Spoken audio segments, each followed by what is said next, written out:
hitting record. Okay, perfect. We are recording. Okay. And ladies and gentlemen, I'd like to introduce Larry Revene, an endless amount of credits to his name that we are not going to be able to discuss every one of the films he's been involved in. But you're basically talking about a man who started out as a shooting film, becomes director of photography, ultimately ends up directing his own films. He's vital not just to the early years of sexploitation and what would ultimately become hardcore pornography, but Larry also worked in the different genres, the horror genre, particularly in the 1980s when there was a lot of direct-to-video product. So this is really a man who needs no introduction. I'm going to ask him a couple of questions. I'm going to ask him about some of his associates. We're going to get to hear him live. And as I said, folks, this is never cut. It's never rehearsed. What you're getting is what you're getting. So we'll stumble over things and it'll be what it is, but this is the most honest type of conversation you can get. Larry, I'm just going to ask you, where do you come from? Where do you come from? And ultimately, what brought you to New York? Well, Keith, it's a pleasure to be here. I come from Richmond, Virginia, where I was raised, and I came to New York City a lifelong hope to do as a jazz drummer.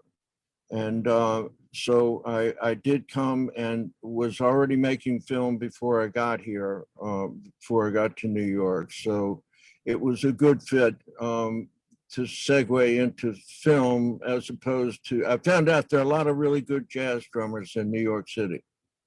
Absolutely. I wasn't one of them. Isn't it interesting though, Larry, how, I mean, all the arts interconnect in some way, shape, or form. A lot of people envision doing something else. They come to a place, they end up doing something different, but still in the field of arts. So it's funny how that kind of changes, but yet in many ways remains the same. You know what I mean by that? Exactly, and it's very true. It's the pursuant of an artistic endeavor, whatever that happens to be. And mine has been music, film, painting, a lot of various things, but all under the guise of artistic endeavors. Right, absolutely. So Larry, when you say you had already started in the arena of filmmaking, what did you start out with early on? Were you doing, was it television commercials? Was it documentaries? What did you start out with? Where did you get started? Keith, I came to it purely honestly. I was in art school in undergraduate, and I left in my junior year to go on the road with the band and play on the road rock and roll music. But during those first 3 years, I was exposed to people like Stan Brakhage and Gordon Muma of the Ann Arbor group, and a number of different. And it intrigued me that was filmed too, because I had been raised in traditional Saturday afternoon cowboy films, and the idea that showing a dog decomposing in the woods was a concept that was way beyond anything I imagined film could represent, but it did. And then I was playing music, like I said, and I was walking across, I had to walk across the bridge every night, across the James River. And in the middle of the bridge, there was this Clico a cola sign that was white lights, and it blinked on and off. And as I walked, and those lights blinked on and off, and the traffic went whooshing by, I said, "This is an experience. This is some something going on here that I wish I could capture. And of course, film was the perfect answer. And I went on the road for the 2 years and I shot visual rhythms, no purpose at all, just that I was always the first guy up in the morning and the other band members would sleep until 2 o'clock in the afternoon. And I'd be out at 8 o'clock with my 8mm camera shooting visual rhythms. Right. Was the idea. No purpose, no purpose. And then the band ended. It was a cover band. We were pretty successful, but there was some conflicts, and like a lot of bands, it ended with a fist fight in a parking lot. And I went back to school and got my BA. That's Bachelor of Arts. Right. Right. And not BS. But I did BS my way through. I was designing because I was designing the annual report for the United Givers Fund, and the guy said the representative said he was going to make a commercial, and this Keith, this was when there was maybe 5 film schools in the United States, and the school I was with was not one of them. Right. And I said, well, I'm a filmmaker, And he said, really? I said, yeah, I'd like to have an opportunity to make that commercial for you. And he said, well, you give us a storyboard. And so the whole class had to, design a commercial. And I actually won fair and square. And I shot the commercial, and that's how, and I knew nothing about putting sound on film. So it was a very organic learning process. I think I finished about 6 months after I graduated, finally finished that thing and learned a lot. One thing was that the sound was so poor that they were never going to use it on TV. But I did get a commercial, and then the company that I did the work for me, some of the processing and stuff. They hired me. To come and work with them, and it was Skipper was an ex. I think he was a very high-ranking Navy head of the photo units in World War II. He was in Pearl Harbor and had all this. Anyway, now he was had in Richmond, which is only 100 miles south of Washington. He had all his connections, and we did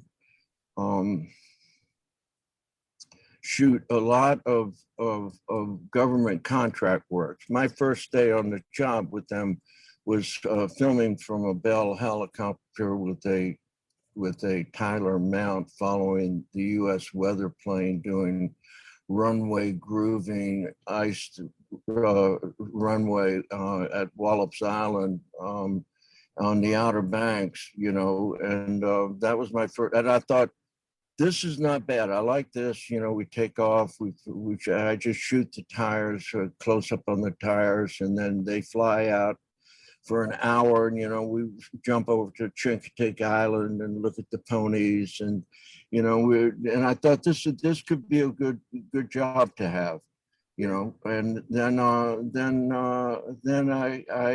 they started to burn film instead of make film because they could make more money out of the silver recovery. So I left and went to New York to go to NYU graduate school in film studies and pursue my career as a jazz drummer, which I did. Both. I worked for Universal at first when I got to New York, and in a film program called the Kinetic Arts, and that was a series of short films that were from all over the world and were packaged together under the auspices of Brant Sloan. And they were packaged so that they could send them out to, at that point, the university film clubs. And they would have screenings, of course, and they would screen these 16 millimeter prints of all the different wonderful, wonderful short films. And from there, Universal left. I finished NYU, and I started freelancing, as it were. I had unemployment for a while, and then like gained some clients. The famous one that you and I discussed for your article about Monty Isaacs. Monty has Yes. in his Yes. horror film. So I have a feeling, Larry, that was the first time. At least I hope that was the first time you had an opportunity to discuss Vampire Valley. You were a huge help to me. I was gearing up to do a commentary for Andy Milligan's Guru the Mad Monk, which Isaacs had produced and was involved with. And when I found out that my wife dug up an old Newsday article about the shooting of that on Long Island. And when I saw your name, I was like, oh, they mention you so much in this article. In fact, I really need to scan this for you or get a copy of this to you. But your name is mentioned quite a bit. And I was like, oh, how fantastic is that? I know him. So let me get in touch with him and get some information. So this is a great way to segue into that. Can you talk about that some more? Yes. I was in a situation where at the time I was going to NYU, and the job was winding down with Universal. So I was looking for any kind of contacts, and a friend of mine who did sound for Monty, his name was Tom. Forgot his last name. Anyway, he introduced me to the project and to Monty, and I was happy to take the Long Island train out to that synagogue that had once been a hearse, a castle. It was evidently a castle they had brought over from England, stone by stone, and we shot in there. But it was fun because it was just raw. It was absolutely raw, and everything was possible that you could pull off. And Monty was he was fun to work with only because he was so passionate about this film, and he was going to get it into. He was shooting for the drive-in market, the Vampire Valley, the drive-in market, but we were shooting it on 16 millimeter.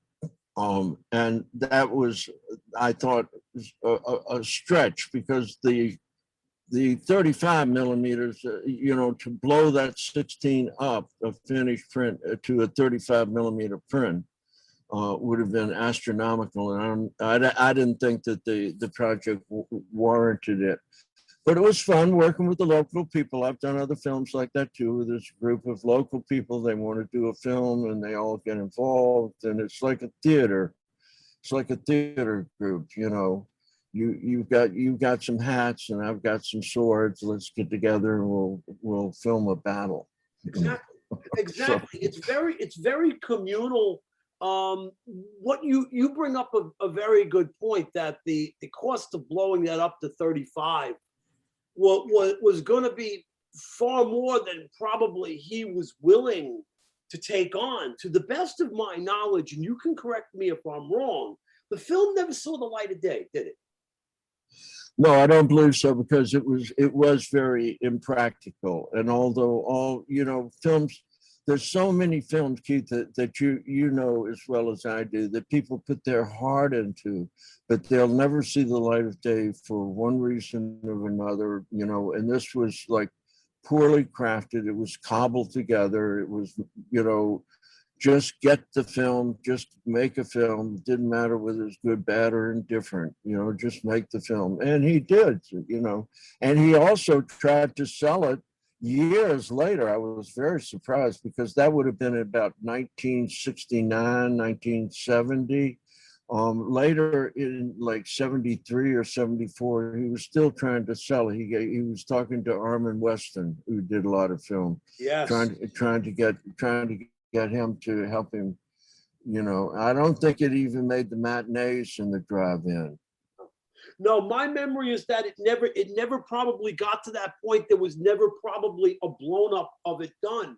So it would have No. remained in 16. And you know very well, Larry, that houses doing 16, they were either art houses or later on they'd be the porn theaters, the pop-up porn theaters in New York Right. that were storefronts. Right. So 16 Right. wasn't always common. Like I said, the mini cinemas or the art houses, we had them here on Long Island. There was 16 available, but in general, 35 was the thing. To get it anywhere, to really get it anywhere. That was the standard. 35 was the standard, and they don't even have 16. And outside the throw for drive-in has to be, it's a lot of technical stuff. It just was not practical. Oh, of course. Of course. But it fulfilled Monty's dream, and that was good too. So I did. Pardon? Oh, no, I was just about to ask you. This is just one question I've been meaning to ask you. What would you get paid for something like this? Obviously, he was working on like no or very low budget. No budget at all. But I was also in a position where I was very willing to contribute and worked probably with minimal pay. It might have been something like $25 a day or $35 a day or $50. I don't remember. It probably wasn't 50, but I was anxious to get my, to start making my connections in the film business, and that's where you start, right? You start at the very bottom. You don't start with a 4-hour magnum, No, you never do. You never do. Plus, I take it, Larry, you worked your way into the cameraman's union. And, one of the, did you end up following it? Or no, you always stayed kind of an outsider? Always outsider, which I'm proud to say I was honored by and nominated for by the ASC best film made for TV in 1993, and lost to Vilmos Zsigmond. Oh. And it was a Marilyn Chambers film of all things. Isn't that amazing? Yeah. Well, isn't that amazing? Well, there was, we'll get to that later, but there was always that dream of, especially for the people who were acting in the adult films, of making a crossover. And they had that opportunity when we had the direct to video, where a lot of stuff went directly to video. And a lot of these people could appear then in horror movies or softcore films or action films or something like that. Now, whether or not they were completely suited for them, or more or less that what they had previously did always follows them. That, that is what it is. There's nothing you can do about that. It is what it is, Yeah. And it was what the technology had to go through to get to where it is today. It was a premature rendition of YouTube, let's say. That you could make a film and actually get it out into the marketplace. And of course, the caveat always is, how do you promote it? And that's where the big companies come in, because they can promote. As you know, it's like, that's the trick. How do you promote something? How do you get that name recognition? Right. Oh yeah, that's what it comes down to. Bob, when you talk about shooting, what camera were you? Well, I guess you used whatever was at hand. Was there a particular camera that you enjoyed shooting with? I know these are particularly strange questions, but like I mentioned to you, my comfort with the Canon Scoopik. Now, the reason why I mentioned that to you, Larry, is because I was all thumbs. So give me a magazine and a bag, and film, and maybe an hour later, I would have it threaded, right? So you didn't want me. Yeah, you didn't want me as a cameraman. You really did not. But you know what I loved about that Canon Scopic is that it took the daylight loads and it automatically fed them. You just hit the button. You know, I was that guy who favored that camera. And I do remember, you know, professors getting angry at me for favoring it out of laziness. But I did love that camera. So everybody has a certain camera that they felt comfortable shooting with. What was yours, may I ask? Well, I was very fortunate.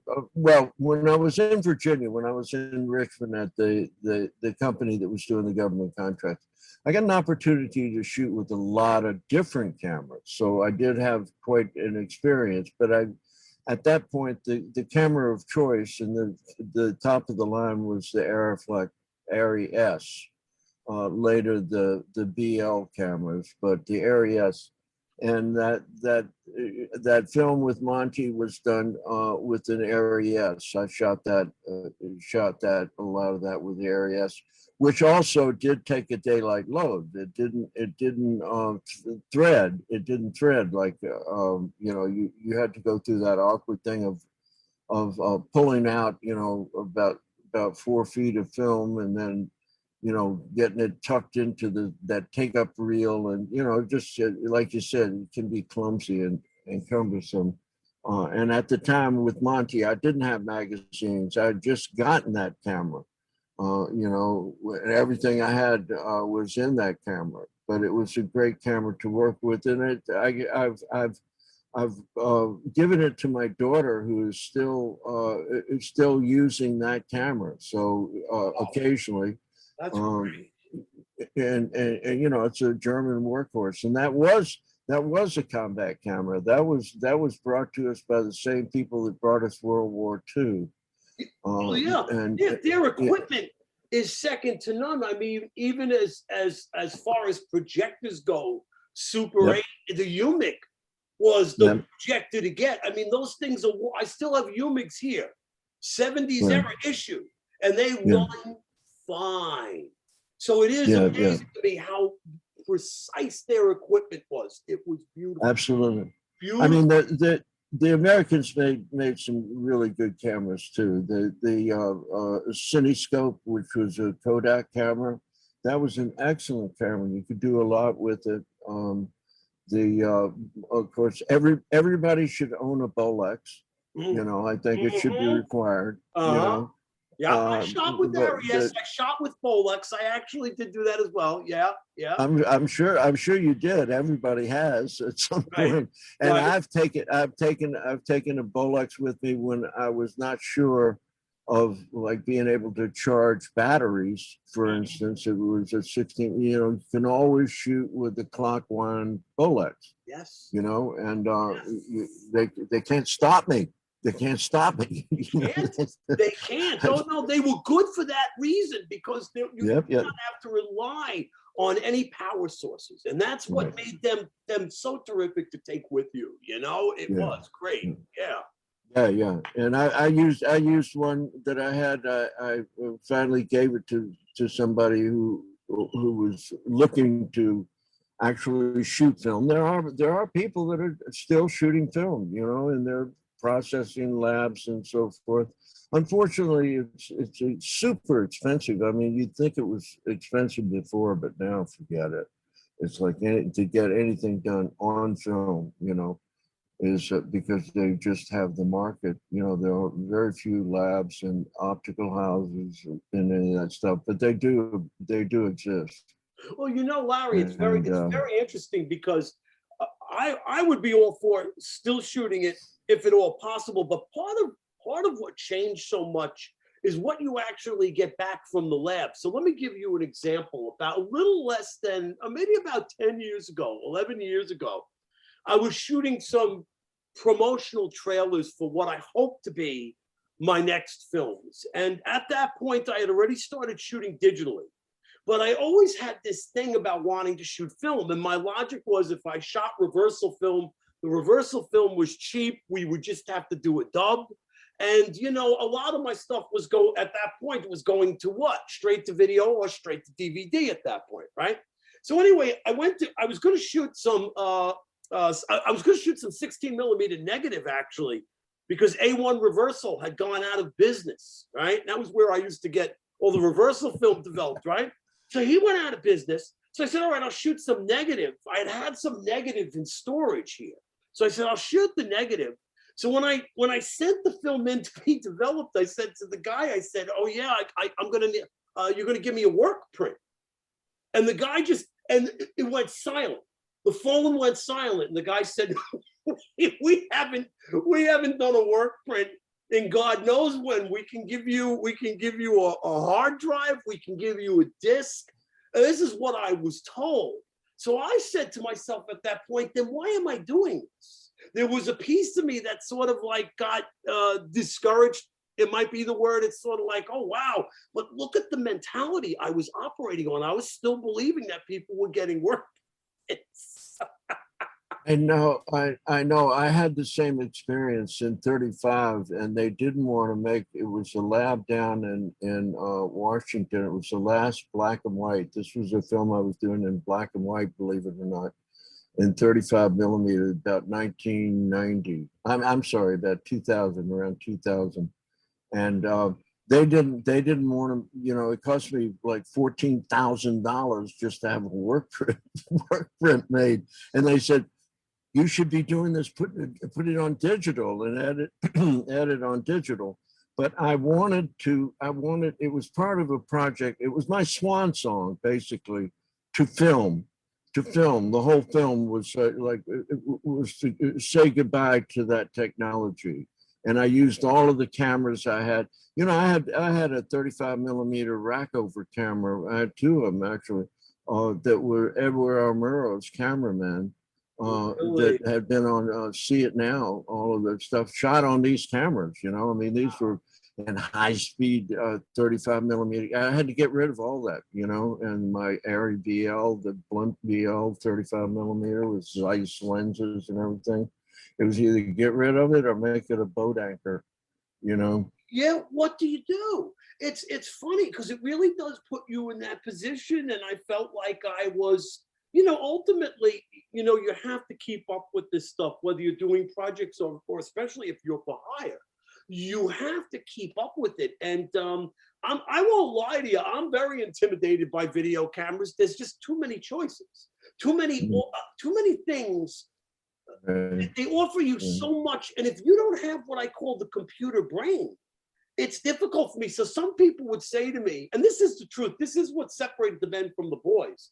When you shot film, you had to make sure that that film was exposed. You really couldn't screw up. Whether you're doing your own project or someone else's project, you were responsible.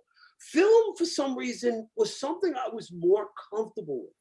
But when you're shooting a digital video, HD, or any of these other things, there's so many options on these cameras. And so I actually just find it very intimidating or confusing. It's just me. But it's like, oh man, you know, I'm constantly reading the manual, you know, over and over again. You know. Yeah, you're not alone, Keith, on that, because the whole technology has even changed from what we knew as ASA. Now it's ISO, and you know, you shoot at certain ISOs under light. I've been doing a lot of interviews because of my book. I'm amazed at the low light level that these interviews are conducted at. It's unbelievable. I could not, that would, you know, that just wouldn't have happened before on film. You couldn't do that. The film just wouldn't register after a certain point that low.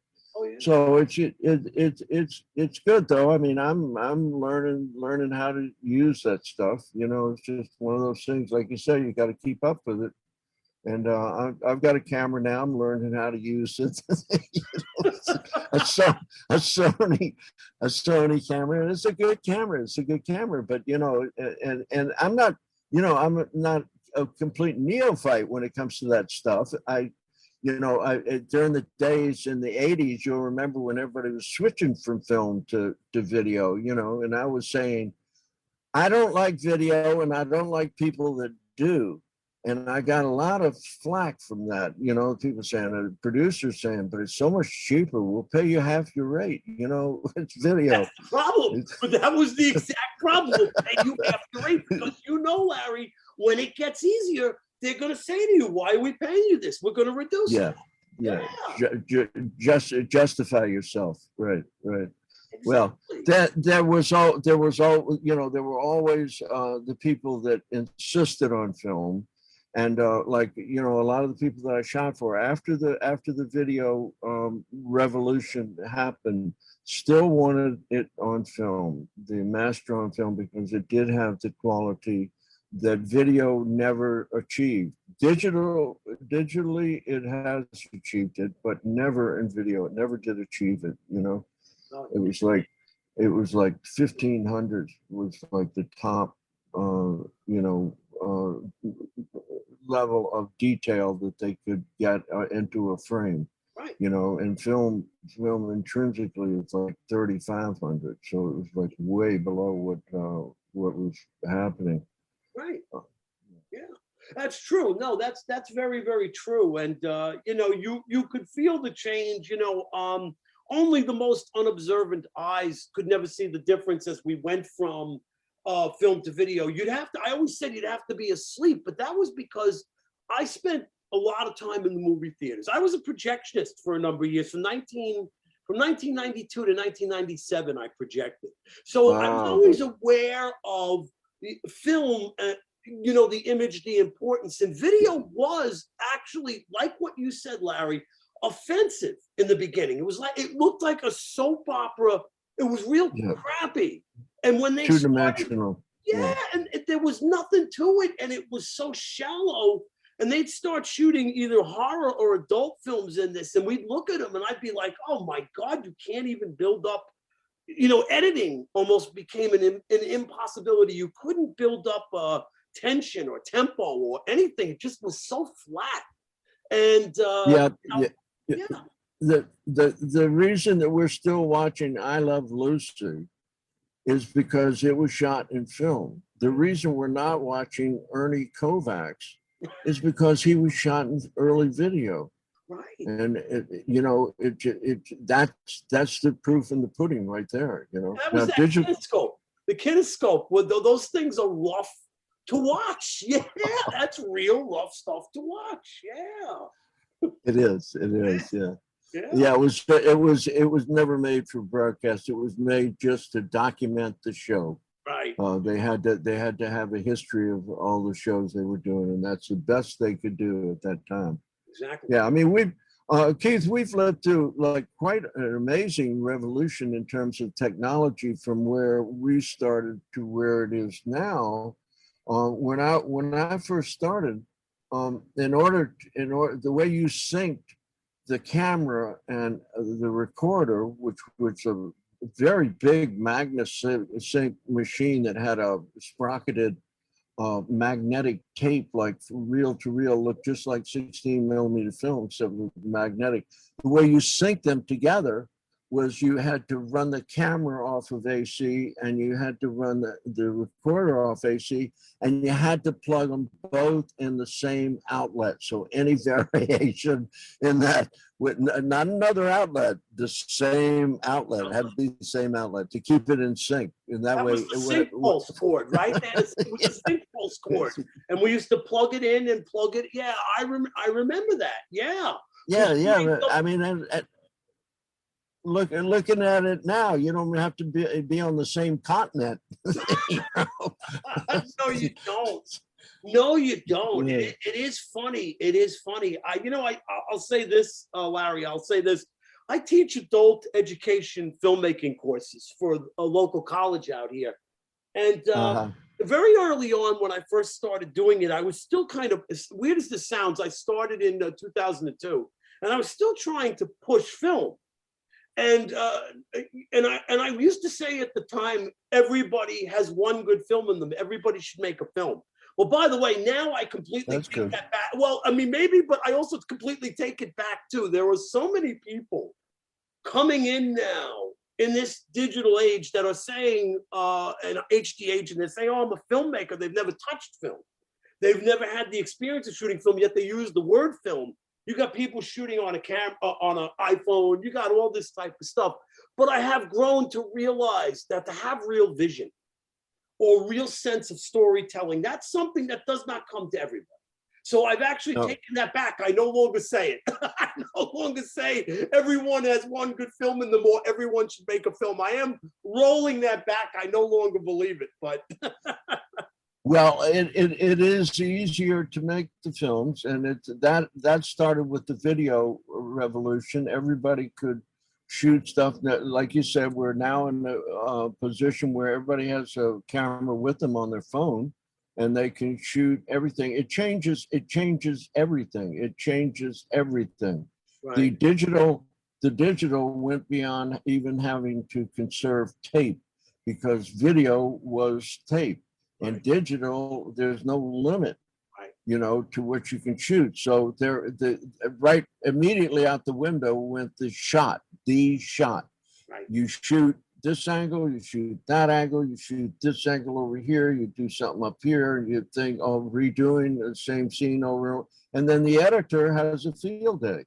He's got all these different, whoever's got all these different angles, and you know, it's a totally different world. You know, it's like the cameraman is almost you know, an appendage somehow. It's not like it used to be. Although what most people don't realize, because they're called cameraman, camera woman, camera person, what they don't realize is not the camera, it's the lights, it's the lighting, and that, regardless of what you're using, tungsten, halogen, HMIs, whatever. So, you know, different LEDs or all the different lights that are available. It's how you use them and how you create the image with that light. So that remains the same. That doesn't change. That doesn't change at all. Right. And you just have to work with the little different units, you know, but that's the cameraman's real job. It's the light, you know. Of which most of them, lighting, I think, has become a lost art. And that gets answered by what you just said before, that these cameras shoot in such low light conditions that no one really thinks to position a light or do something with lighting. So I think that that's where the art gets lost. When the second film I did, or the second feature I did, I brought in a guy who had 35 millimeter experience. He was a friend of mine, also a teacher, part-time. And he had 35 millimeter experience, actually just shooting adult stuff. But I knew that because he had that he was the one I wanted. That he had an older fashioned sense of how to shoot. Really, really good also with positioning the camera, really really good with headspace and whatnot. He understood that, which no one or very few now would. You know what I'm saying? They really wouldn't put, unless they've been watching film. And I don't mean modern film so much as you have to watch it all. You have to go back silent through the 30s, 40s, you know what I'm saying? You have to take it all in. It has to be a part of your rhetoric, you know? Yes, it's your vocabulary. You're building up it's like opening up a dictionary every time you look at a D.H. Lawrence, every time you look at a film from the early days of filmmaking, to now, and it's a progression, and it goes through different periods, and you can name the periods simply by looking at the photography of that period.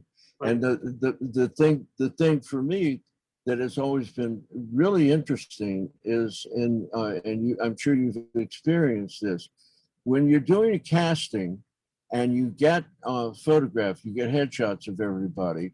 You go through those headshots and you can generally tell which ones are old headshots from sometimes a long time ago up to the very current. And the reason for that is the catch light in the eye. It went from a pin light into the eye back in the 20s and 30s to a sparkling little catch light there to, a kind of Vermeer window square light. Now with everybody doing like what we're doing, they're using these circle lights, ring lights, which put a ring around the pupil of the eye and makes people look a little strange, actually, I think. But you can follow the history. You can follow the history of photography by the lighting and how the lighting was during that period and stuff. But I found the headshots was really a giveaway. It's like this guy is not this young guy anymore. He's probably pushing 80 at this point. Right. Oh yeah, absolutely, absolutely. You had told a funny story before we leave Monty Isaacs. You told me that he had you doing some additional work. Was it negative cutting on and he brought you a half finished bottle of yeah. And for Monty, that was very generous, which Monty, again, I was getting established. I had a little on West Morton Street, down by where 7th turns into Varick. In the basement, I had a little studio, and that Monty was my client. He was my only client, and he, and I would cut negative. I tell you the truth, I forgot what I was doing, whether I was cutting, I might have been cutting picture. I don't know. I don't remember what it was, but yeah, it was right around the holidays, and Monty came with of Manischewitz, a half bottle, and said, "Happy holidays." So I was happy. Anyway, I parted company with Monty on good terms, and I always like that with with clients, to feel like that they're satisfied that they got what it was they wanted, And Monty got more than he deserved. I believe that. I actually do believe that, because his one credit to name that's still out there is the Milligan film, is The Guru, the Mad Monk. And Milligan was a machine. No matter what you feel about his films, he got his stuff done. That man was a machine. So, Monty that was a good association for him, because it worked out. At least he had something to his name, He used to be in Huntington, which is not all that far from me, but he used to be in Huntington. There's no trace of him now. We were looking. I'm not sure if he's with us anymore. I think he had a son. There was a son, but I have no clue if they're with us anymore or what the story is. Couldn't trace him for nothing. So. Yeah. Well, I was not privileged to the script, so I had no idea what we were doing, and in those situations, and that's not the first. It seems to happen on horror films more than anywhere else, and I think it's because there's so much transposing of the script is not etched in stone. It's a very flexible thing, and on low budgets you work with what you've got. And like Monty, I remember we did one shot from the guy's back who was supposed to be the actor, but it was just because he didn't have the actor. All he could do was shoot this guy from the rear. And so that's, in a way, it's its own genius, It is. It is. It's survivalist. You've got to learn. Working on nothing forces you to become inventive. Or it's going to show. It's going to show either that you didn't know what you were doing, or you're going to become more inventive and make things happen. And that's what it comes down to, Yeah. No, you really have to be resourceful. The most interesting person I worked with like that was a filmmaker a Jamaican filmmaker, and I did a film with him. Was called Fright House, and it was a horror film, and his name was Lem Anthony, and Lem would come to me before we do a shot. a storyline shot. I know there's some sort of story going on. I had no script, but he would say, Larry, at the end of this shot, can you burn the girl's face off? And I'd say, yeah, we can do that. That's not a problem. We can do that. And or he would say, it said, at the end of this shot, Larry, can you get all the books to fly off the wall and go in the toilet? I said, yeah, we can do that. That's not a problem. You know, the day that nobody showed up, actors had no. He said, can we make the location the villain for the day? Yeah, we can do that. You know, and all of those were, you know, I started taking all my cameras with me, like 35 millimeter motion picture cameras, high speed, single frame, all of it with me, because I never knew what Lem was going to come up with. So we burned the girl's face off using the old cellophane trick, where you put a frame in front of the camera at a 45-degree angle, and you put cellophane stretched real tight. Now the lens can see through that cellophane, but the cellophane reflects light. So if you put a card off to the right at 90 degrees, a black card, and you trace very carefully the girl's face and put rubber cement on it, you can light that rubber cement and it will reflect into the into the saran wrap, and it will look like the girl's face is on fire. So we did that. And Lem wanted to know, how come it's taken so long? You know, so yeah, you know. Although the best one was making the location. So I remember from my days in Virginia, there was a place in Hopewell, Virginia, where at midnight there was a ghost train would come down, and it was a lover's lane where people would park, and they'd watch this big light come down the railroad track. It was supposed to be the head of the engineer, or the one of the linemen whose head was knocked off, and he was looking for his head with a candle light. So I thought about that, and I took we were shooting in a monastery up in Mahwah, New Jersey, where it was completely empty and vacant. And the janitor told me as soon as they dropped the draft, all of the seminarians left, you know, just because they didn't have to worry about the draft anymore. So it was a great location.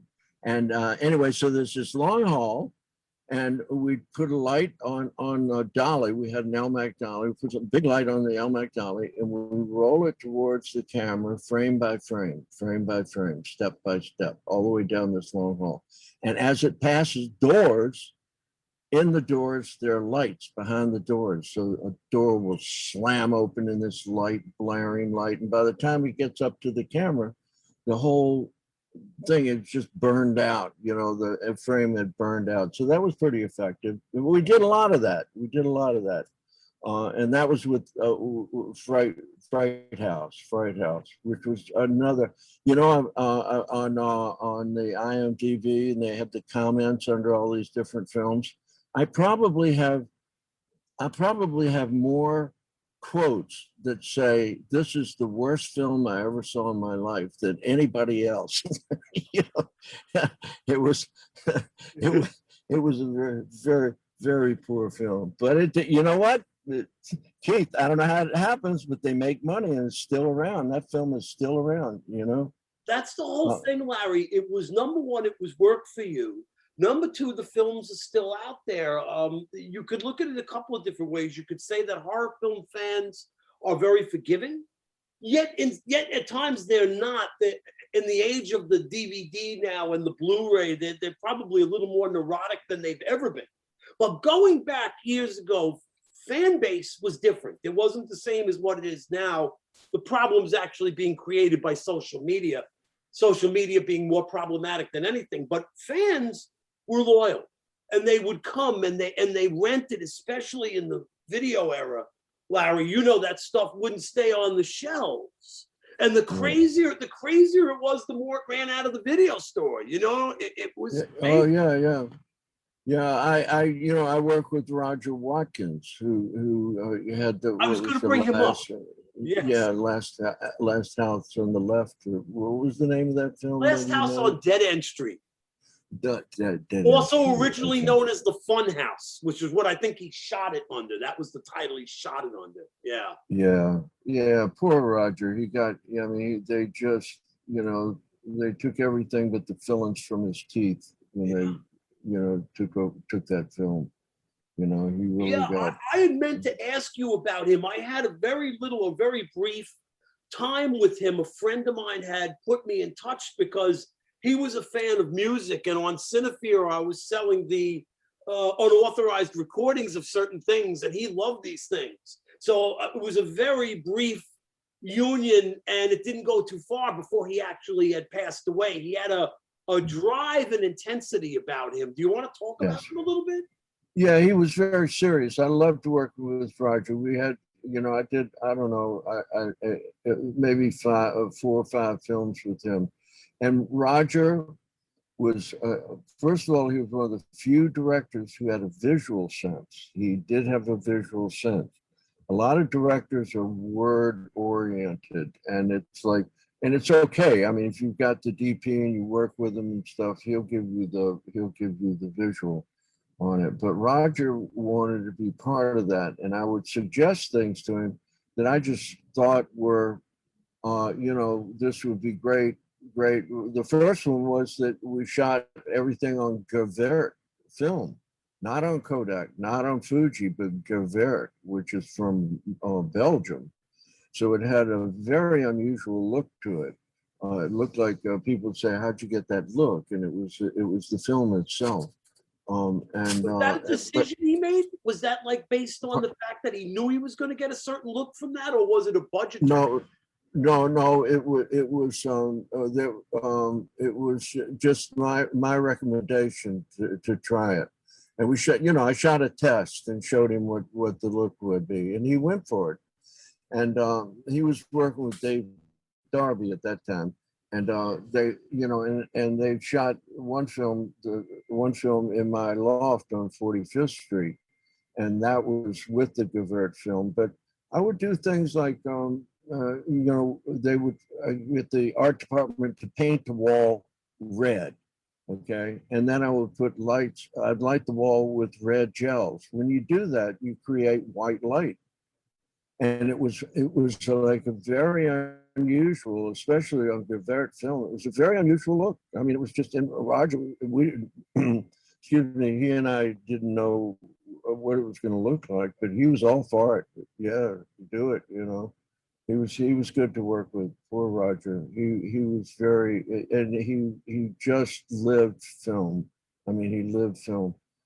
So it was. I was glad I got a chance to work with him. It was a pleasure. Oh yeah, absolutely. That you both did fantastic work together, and certainly his films have a distinction that is unique, especially within the adult industry. He comes at it with a whole different view, and maybe not exactly loving being in that genre, but because of that, he ends up making better films in the long run. You get more than you would have gotten if it was somebody who was just doing it to turn a dollar over. You know what I'm saying with that? Yeah. Oh, he was absolutely. He was the poet. He was a poet. I mean, there was a little bit of genetic material in every word of his films. Right, right, right. This will bring me to, we talk about you, and infamously we talk about how you got involved in the loops in the short films. You worked for Bob Wolfe, am I correct? I did. That's how I originally got into the X. I met Bob. I was on 12th Street, and he was on 14th Street, and we had a mutual friend who wound up being a producer on Dallas. And Bob and I met Bob on a street corner, and he said, "You want to do some work for me editing?" I was introduced as a filmmaker, and I started editing a 16 millimeter feature he was doing. And from there, his assistant was leaving, so I picked up the assistant um, duties along with cutting, editing this film that he was putting together. Right. Exactly. Exactly. And what do you make of Bob? I know Bob is still with us, but he stays in his own Bob universe. It's a safe place, and not everyone wants to come out and talk, or for other reasons cannot come out and talk. It might conflict with what they're doing currently, and I've dealt with that in different ways. Talking to people. What were your experiences with Bob like? What did you make of him? Bob was a great person. He was exactly the antithesis of the portrait that pornographers painted. He would not force anybody to. He didn't want anybody to do anything they didn't want to do. And most of those girls would claw your eyes out if you tried to stop them. So I mean, he was a real gentleman all around. I saw him do things that were very considerate, and he lost money just by saying, "Okay, you don't want to do that, then we'll stop." And we did, which I've never experienced with any other filmmaker. Bob would do that. He was a good guy, but that was that, Keith. That was of course the premise of my book was the mafia in pornography. And a lot of people don't realize, kids today don't realize that in 1965, you could go to jail for showing pubic hair. By 1968, Sex in Denmark was playing in San Francisco, and it was making millions. The guy shot stuff off of screen in Denmark. That was it was very clear where it was going to go at that point. And Bob was at the top of the curve on that until the mafia connection caused him to leave town in the middle of the night. Yeah. Because his Roy DeMeo shot the lab man down on Spring Street, who was doing all of the printing of the 8mm for the loops, and Bob knew he was next, or that at least Roy DeMeo was going to come in and bang him upside the head and say, "We're now partners," Right. Right. Which is what he was wanting to do. And I was young and dumb, and I just, I inherited. It was a full brownstone basement, floor through basement with a garden out back for $75 a month. So I was not going to give that up, but I didn't realize that I inherited Bob's mantle as a pornographer, and that's when Eddie D came by and said, "I don't want you making films for anybody else. You make films for anybody else, I'm going to shave your mustache and make a parking lot out of your studio." So Eddie had a way with words. Right. And I told him that I was willing to do films for him. And I still continued doing films for other people. He didn't do that much work, but that was my protection against this Roy DeMeo, who was the book is called Murder Machine. He killed over 250 people. They were rough. They were rough company. I grew up in Long Island. I actually grew up in Hewlett. We knew we had a family friend who was, his father had been in the business, and it's very funny.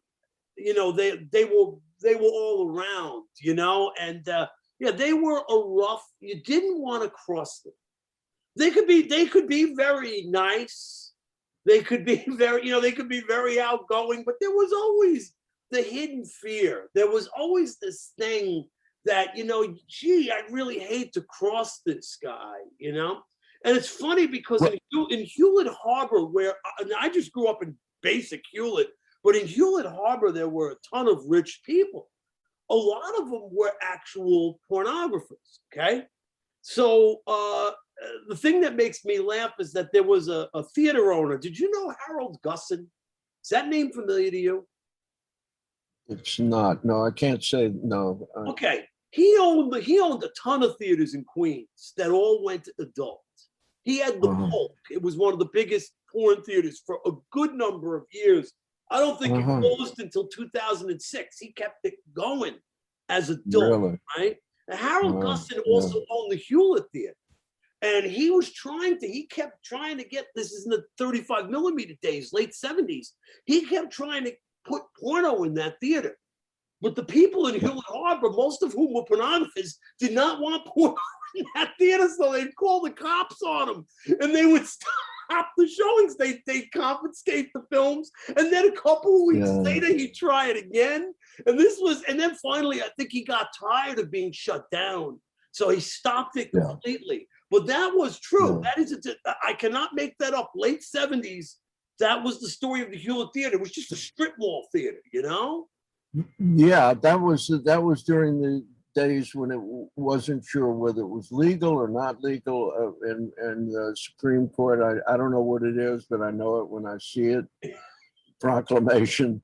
Right. And it gave it to the businessmen. All the suits came out of the walls, you know, because it was in this nebulous area and they were going to jump in because they knew it was going to become legal.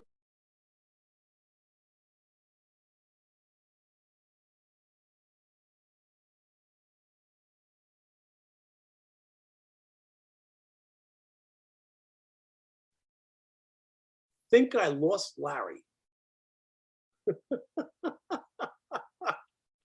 Hopefully he'll get back in.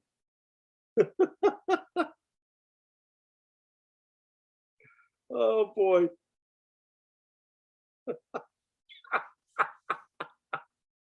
Larry, are you out there? Okay.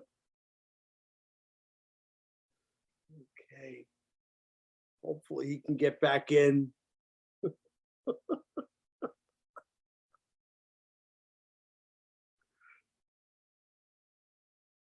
Here goes the record. The record is happening. Okay, Larry, part two. Where we left off last time, Larry, me and you were in the middle of a discussion about Bob Wolfe having to leave Manhattan at midnight to get away from becoming a partner to organizations he did not necessarily want to become a partner to. Now, if you don't mind, Larry, I'm going to backtrack a little bit. And I'm going to ask you, you said you started out editing loops for Bob Wolfe. Did you go into shooting them for him as well? Well, I actually started out editing a feature he was working on. It was called Three Women. Okay. And it was documentary style, and it was something new. Nobody was doing that in the X thing. I don't know what happened to it. I worked on it for a while, but yes, I segued nicely into the shooting aspect because I had a background in that also. I knew how to light, I knew how to do sound, I knew how to do still photography. You know, on those shoots, a point of interest, what was called the cover shot was the most important thing to show the people. So there was like, positioning people. And Bob was very good at that. He had what you call a good bedside manner, you know. And I picked up from him when he left town unexpectedly, and was co-opted and was given the mantle, his mantle, when he left town by Eddie D. So,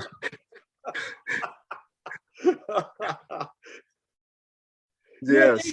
And when they negotiated something, it was kind of a little bit different from the way, basic unions.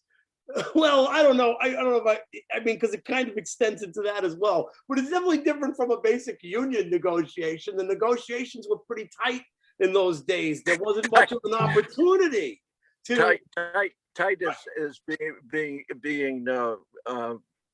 generous to them. No, there was no negotiation. That was a word that didn't exist in that world. You were told. Right. And, Eddie D, when he came in, the first time he came into the studio after Bob had left. Now, I've been working with Bob, and I was also doing a lot of other work, besides the loops at that time. So when Bob left, I had already experienced a lot of the people and so forth, including Eddie D. And Eddie D told me the first time I ever met him, he said to me, "Don't ever hit me." Right off the bat. Okay. Don't ever hit me. And I got the full thrust of the meaning of that. and we understood each other very, very well at that point. Anyway, he was the person that segued with me because, as I said, I got the mantle from Bob Wolfe, and was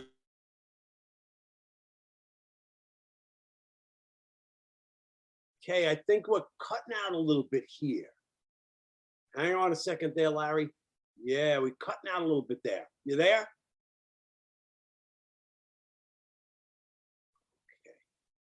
then I started shooting loops, and I had all of the groundwork laid out for me thanks to Bob Wolfe. Okay, so you basically just stepped into Bob's spot. That was basically what it was. You basically just stepped in and replaced Bob at that point. Yeah, he had a $75 a month full brownstone through floor basement on 14th Street between 8th and 9th Avenue. So that was along in the package. I mean, he left so quick. There was no time. I knew the landlord, and so I just switched that over to my name and did that too. I was expecting to do other type of work, but I got sort of pressured into doing what Eddie wanted, Right. So then let me ask you a question, Larry. And this is always the these are the curiosity questions of what I guess would be the fans of this type of stuff now. How long, when you were doing, if you're shooting a loop, how many could you get done in a week? How long did a loop shoot take? If you could give a little background on that, be Okay. of fascinating interest to the listeners. Okay, I'll give you the basics of it.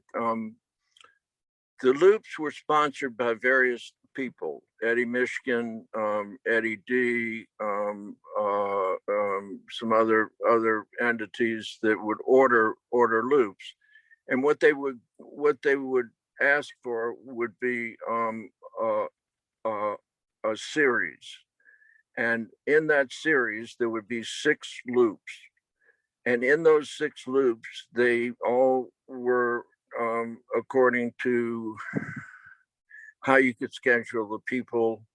It all had to be done in one day to make any money off of it. So, and we did it maybe once, twice a month at the most, because there was quite a schedule, as you can imagine, that many people.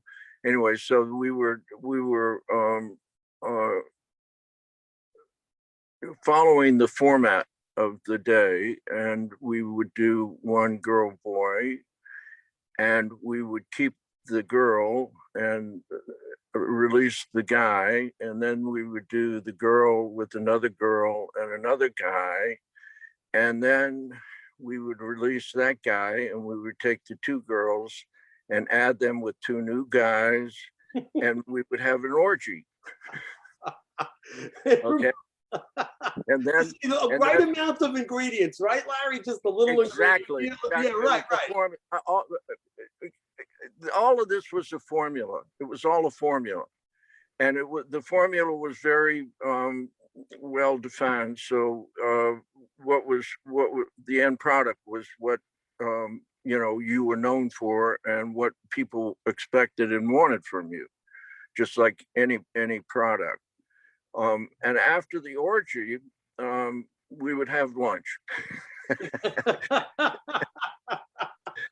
and and then mind you, all 6 films had to be done in one day. Whoa! Wow. Then we would take we would take that. That's for economic reasons. Right. You could take as long as you want. But it only made financial success by doing it all at once. So then we would do maybe 2 new girls and a girl, and then that girl and another guy would do maybe an interracial at the end, or we might have to do a bondage thing. The biggest problem in the loops doing bondage was to keep the people from laughing. Yeah. Because they were it was tricks that fool the eye, in the editing. The electrical plug was not plugged in to a live wire, and the wires touching the girl's breast were not connected to anything. But of course, at the end product, it looked like the girl was being titillated with these electrical wires. Right.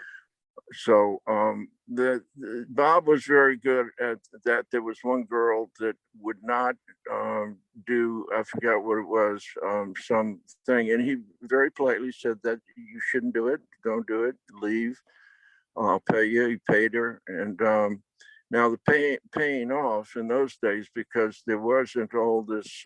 This, by the way, was highly illegal, and you could go to jail for a long time for doing this. And the people participating, they get bailed out, but the people making it would be in serious trouble. Anyway, we would pay the people by having them endorse a check and then pay them in cash. And that way you've got a release, you've got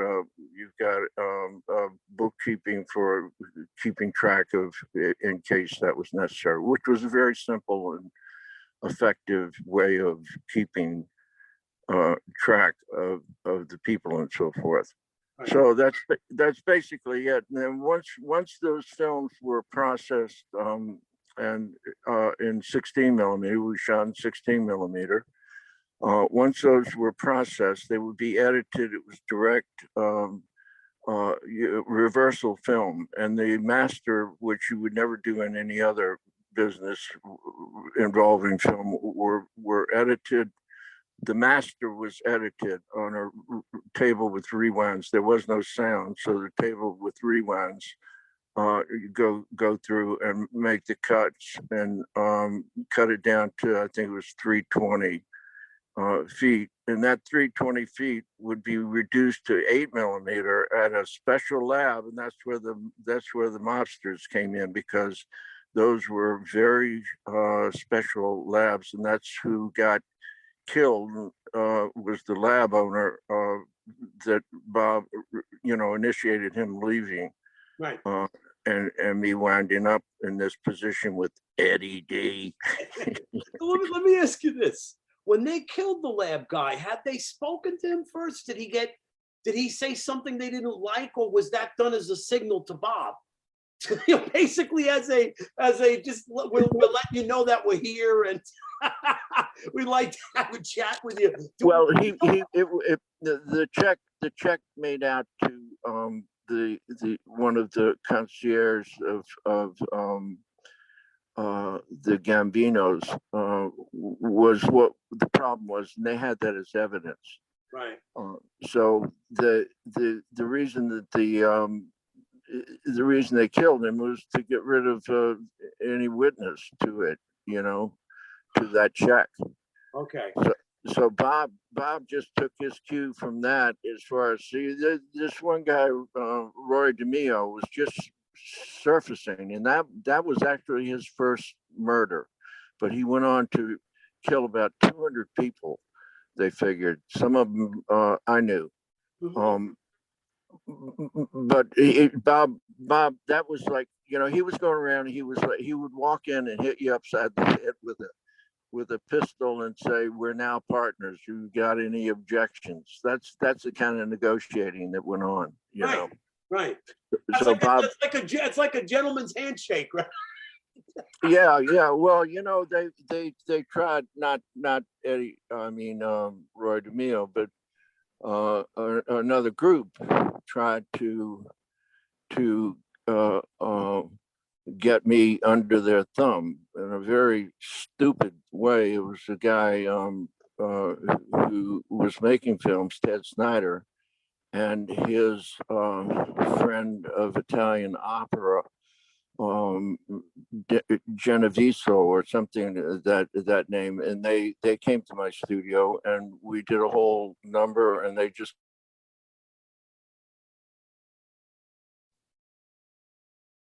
connected with. Yeah, sorry about that, Bob. I lost you. We lost you for a second there. Oh, sorry. Okay. Yeah, well, I'm back.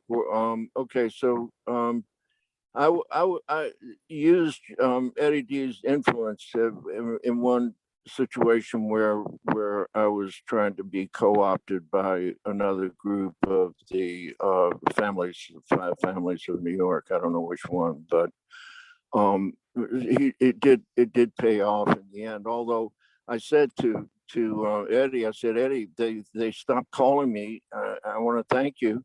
I said, I'm deeply indebted. I don't know what you said to them, but they stopped calling me.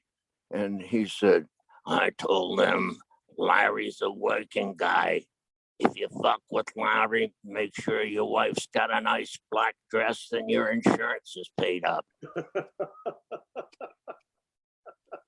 That gets the message across, you know. That's Eddie had a way with words. It's true, you know. So now, Bob, Larry, I just want to put us I want to put us in the right spot here. What years are we talking about? Bob Wolfe cut out around what? Was that 73? 73. 73. That was what was popping up in my head. 73. Yeah, I think it was the early summer of 73. Right. Okay. And then you stepped in. How long did loops continue for you? How long did you stay in the loop business? How long did that roll on for you?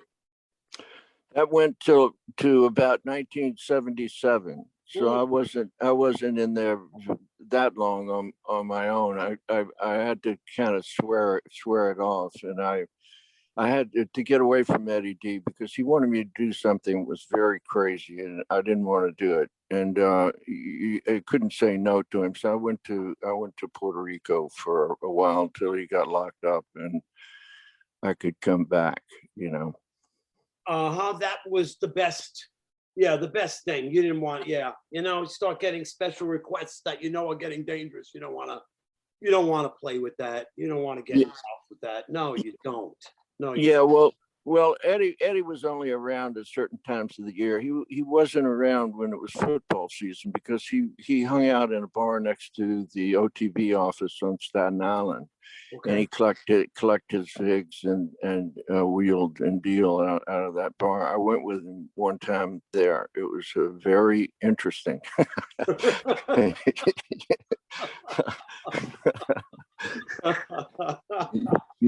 You know what I'm talking about. Oh, I got you. I got you. No, I could imagine. You know, those guys, they were all over the place. You mentioned Staten Island, and I told you I knew of some right here on the island. Yeah. So I mean, they were all over the place here as well. I mean, it was what it was: Staten Island here, Jersey. You know, these. Oh yeah, the whole Northeast. In my book, Wham Bam Bada Boom. That's on Amazon, by the way. The whole Northeast, Boston, even little towns like Great Barrington, you know, had it. I experienced it when I was playing music on the road in Rhode Island and in Revere Beach out in Boston. Yeah. You know, it was just it was everywhere, and that was the last stages of the old guard. You know, the brass knuckles and the break your kneecaps group. You know, Eddie D was a member of Murder Incorporated. Mm. You know, but Yeah. you know what's interesting? People say, "Wow, Larry, aren't you?" I said, "No, I got a nice email from Eddie's son. He said that was so great to read about my father. Right. You know, he said everything you said was true, and I especially remember you pointing out the hammered tin cappuccino machine full of dials and gauges and stuff that Eddie dragged me out there to photograph it. He said that was the machine I learned how to make cappuccino on. So he was really psyched. Eddie had two wives.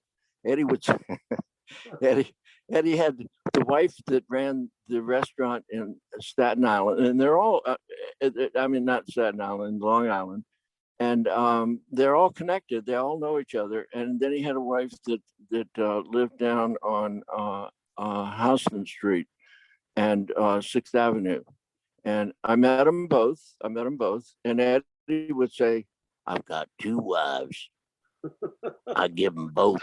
I give them both Christmas presents. Ain't that big of me?" You know, that's all now. It's funny, you know, telling stories now, it certainly is, it's certainly a better time now for it because basically the power doesn't lie in that same situation anymore. You've had turnovers. It's a whole different ball game from what Yeah, happened. Oh yeah. they they wear suits and are getting you now at the gas pumps or something, you know, or they've upgraded. But they're still there. Make no mistake. They're Oh still no, there. it never goes away. It switches over. It become, you know, it'll move to different groups, and in particular, it usually moves to whatever the most current ethnic influx is, and they will be the next. Exactly.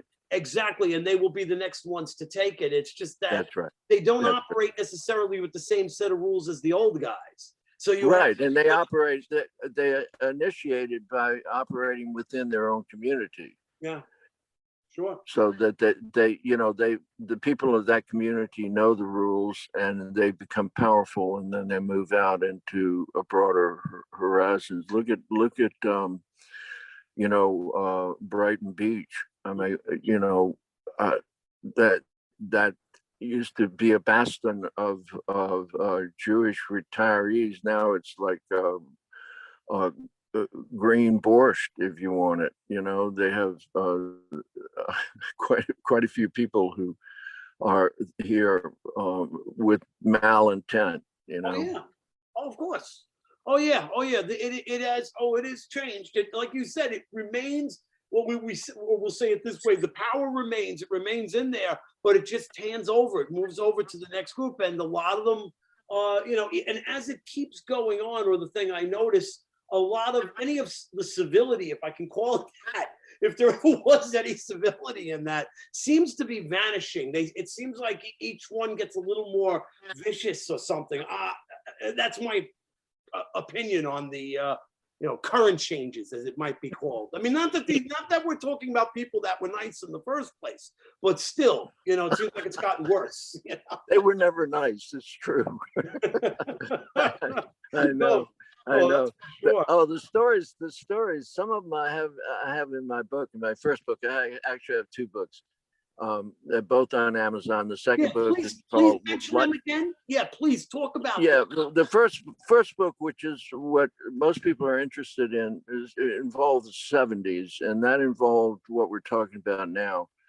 The end of uh, my period in the X-rated films, and the '80s, more R-rated and made for TV films. That's the second book. The second book is sort of anecdotes, and the first book is experiences with the mob and with pornography and all the legalities and the history of all of that. Which is it took me about 4 years to write that book, and I have found great success with it. Recently, I found out that in Woodstock, a radio station there, they read for weeks. They read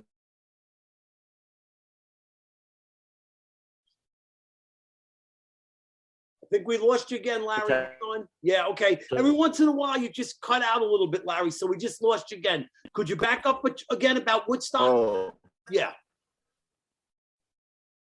yeah. Well, the Woodstock radio station there ran a lady reading the book. A lot of it. I just found that out, and it was, I was really happy to hear that it had that connection with some people. Some people it makes a connection with. They're enthralled by it. Other people think that stepped out of bounds in my knowledge of the mafia and what goes on, which is roughly firsthand knowledge and what I've gleaned from studying, the history of the mobsters. Right. Right. Absolutely. Absolutely. It's always good to go to the source, Larry. That's the whole reason for interviewing you today. And I'm not the only one who's interviewed you. You've done the Rialto report. You've talked to plenty of people. It's always best to go to the source, to have a live source. I want to ask you now, Larry, as we're going to start bringing the 70s in for a close here. I just want to ask you about some of the people you ran into and worked with. And I've also had dealings with these people in different ways. Talk to me a little bit who you worked with in the loops. I take it you worked with Jamie Gillis. You remember Jamie Gillis? Yes, actually, Jamie, Sharon Mitchell. There's a guy named Ken. I can't remember his last name, who became a very well-known songwriter in Nashville. He was there. I'm still in touch with him. Jamie, of course, has passed away. Right.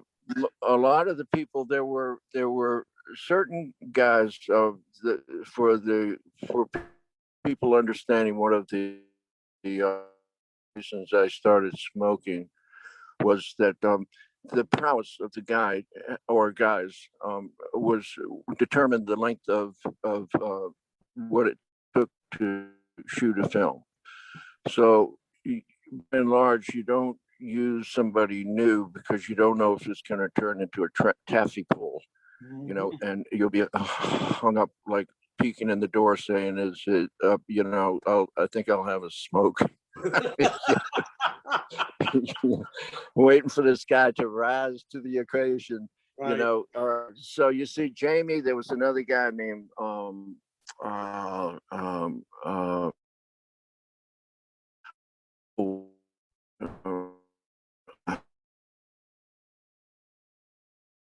and right at the end, Ron Jeremy. Okay. Larry, you I used him in his first feature. I'm cutting out. You were cutting out a little bit there too. Yeah. Okay. It's all right. Now I got you. So you're saying you worked with Jeremy in his first feature? Yeah. I cast him in my first feature that I shot for Chuck Vincent. It was called Sizzle.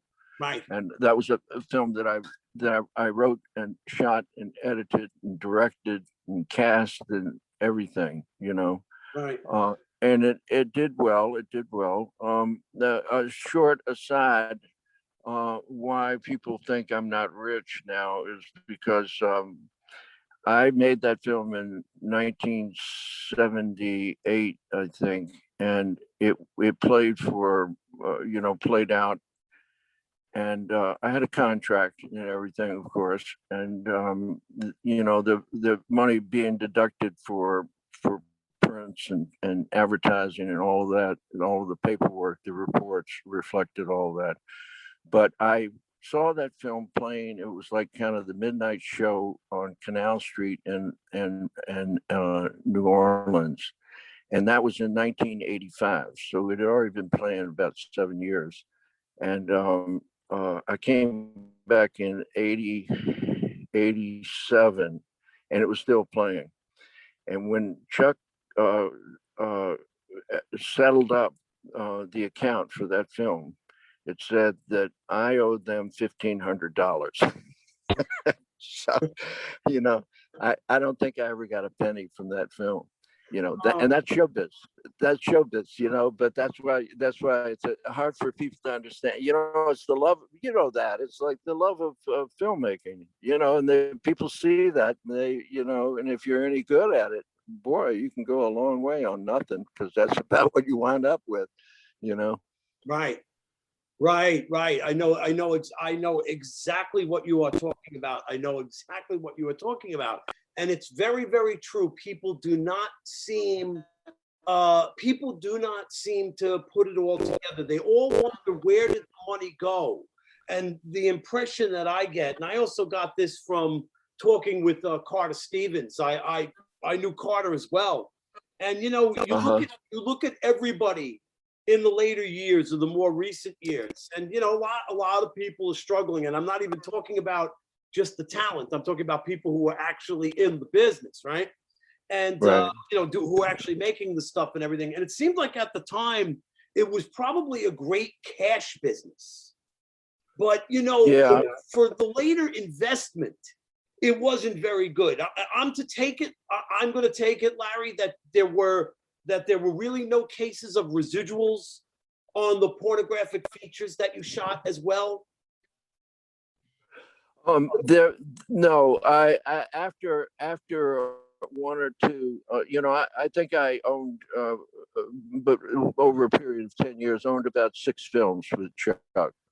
Owned points in the films, and and in every case, I always got my fee, my equipment rental, all of those things up. So that's working.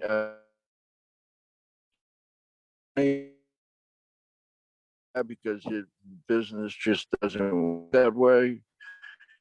He's so before he died, a library to a not South Africa, and all of the money when Chuck died, he took it. He he, he had taken a new lover, and he was Chinese. And about 2 years after Chuck died, the Chinese guy died of a brain tumor. And so my career with Chuck Vincent wound up financing a nice little Chinese lady, a fabulous life. Yeah, yeah, And I wish her well. yeah. I know. You were mentioning that we tend to operate on passion. That filmmaking is not always a successful venture, and then all the little complications that went into, particularly with the adult industry, as it had to hide. It was sort of operating out of a cave or under an umbrella. So Underground films. Brian, sure, and because everything was so shaded, it Yeah. really does damage. It really does do damage to the ability to reconcile financial issues and to. Yes, well, the good thing that came out of that was a lot of people got their experience, firsthand. And there were a lot of good people, and that went all the way through like the 80s to the early 90s, that got their start, even going back as far as I used to have a woman who loaded for me, Loaded magazines, and she's now a top script writer and documentary maker. A lot of people got their start through doing these perfunctory films, because it's still filmmaking. You have to abide by all the restrictions of filmmaking, and try to expand on very limited material, and not to degrade, but a lot of times talent, because these were just people off the street sometimes, especially the girls, Right.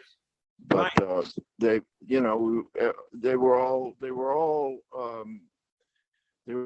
willing and agreed to work. There was the one exception that I ever heard about Bob Wolfe in his studio was the Linda Lovelace Canine film, Right. which she said that I held a gun to her head, And I just want to say right here, I did not hold a gun to Linda Lovelace's head.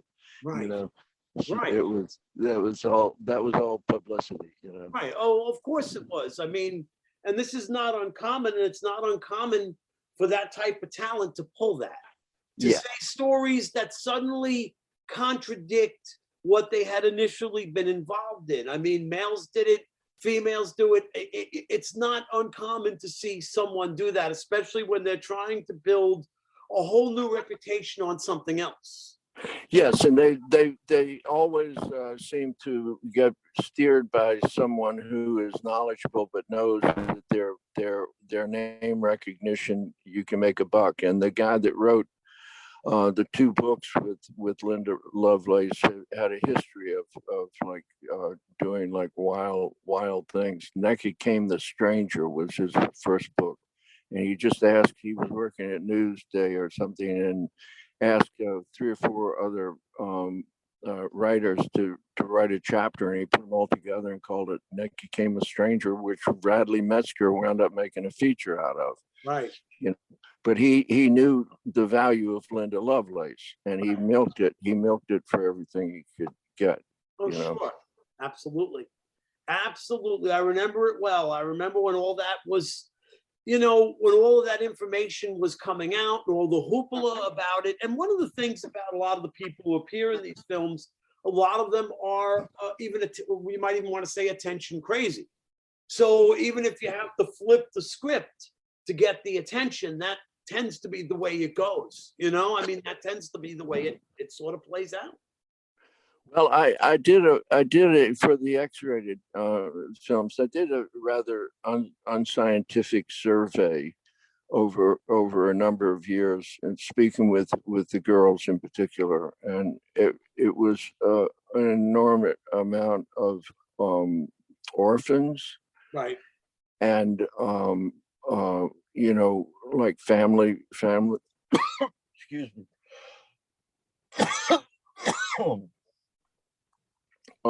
Broken families and adopted kids, and that seemed, just seeking love, right, trying to get the attention to seek love. The only thing they have is looks, right, yeah.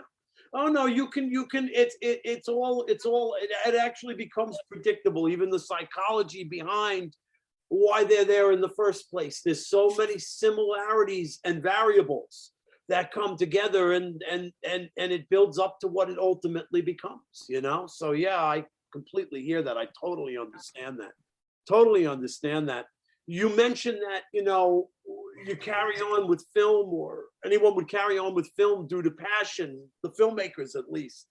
When I spoke to Carter Stevens, I had interviewed Carter for a documentary, and I told him this was around. It's an unfinished documentary. I still have the footage. I have a ton of footage with a couple of different people, including Jamie Gillis. Right before I interviewed him, I try to think he either died in January or February, and I had interviewed him in September. I might have been one of the last guys to get him on camera before he passed. But I remember talking to Carter about the shooting film, and he loved film, and I told him I was going to be doing some stuff in 16 millimeter, and he actually offered to come to me. He was in Pennsylvania, he was in the Poconos, and I'm on Long Island. He even offered to come and shoot it for free, just because he wanted to shoot. He wanted. You're dying to get back and hearing that roar of the camera. It's addictive. It's something. Well, Carl, get some feedback from you.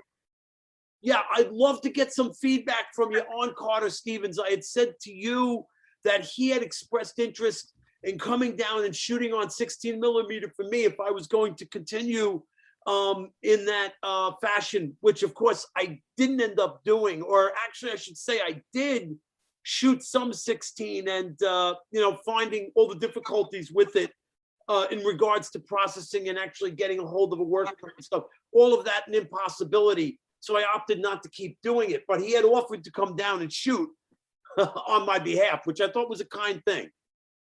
Yeah, Carter was a real film person, and when it got to the point that it, he did go to the video, but I know his roots were in film. He worked at a lab for many years, and that's how he got into X-rated stuff through some of the people that were clients there at Movie Lab. It's an old lab in New York, and he worked there. I knew one of the guys that he sort of met through, he was like a lab technician for the machines, and he saw, he's a German guy, he saw the profits being made in the X market. So he, Carter stepped right in and started making films for him. So that's how he got his start, He was working initially with Lou Campa. Did you have any dealings with Lou Campa?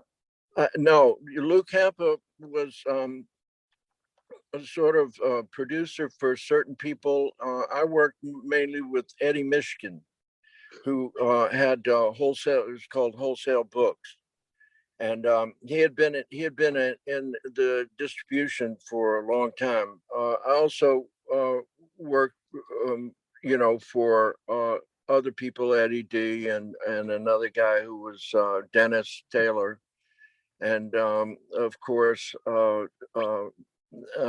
The king of the peep show machines was, and I'm having my senior moment right here on your show. Marty Hodis.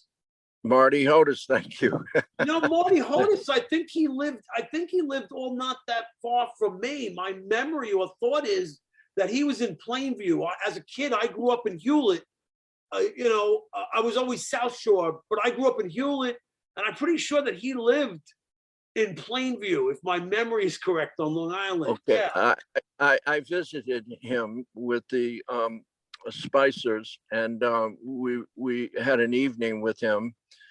He lived in you probably will recognize the description because there was very few high-rise apartment buildings. He lived in a high-rise apartment building there. Okay. And he and his wife, we had dinner with them and talked. Marty did most of the talking, Right. but yeah, he was another person that Bob did films with him. Okay, so when you knew Marty at that point, he was in a high rise at Manhattan.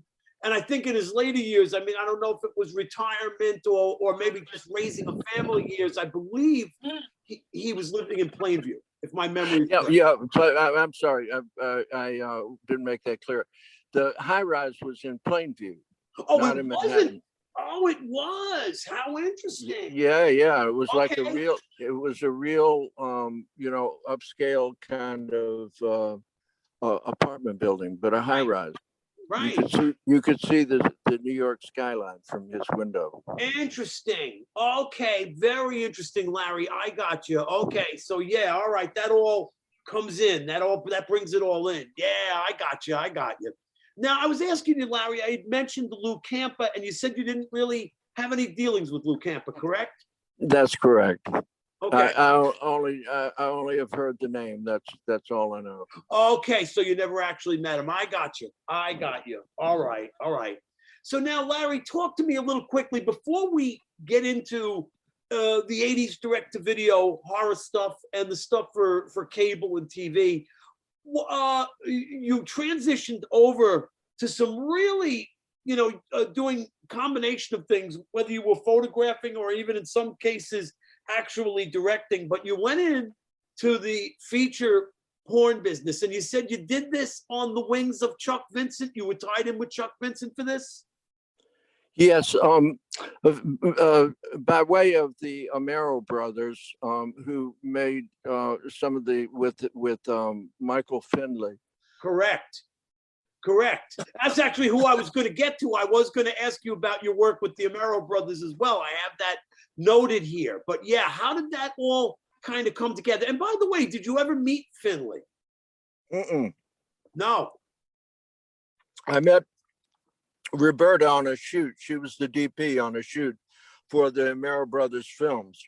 Right. And that was post Michael's demise.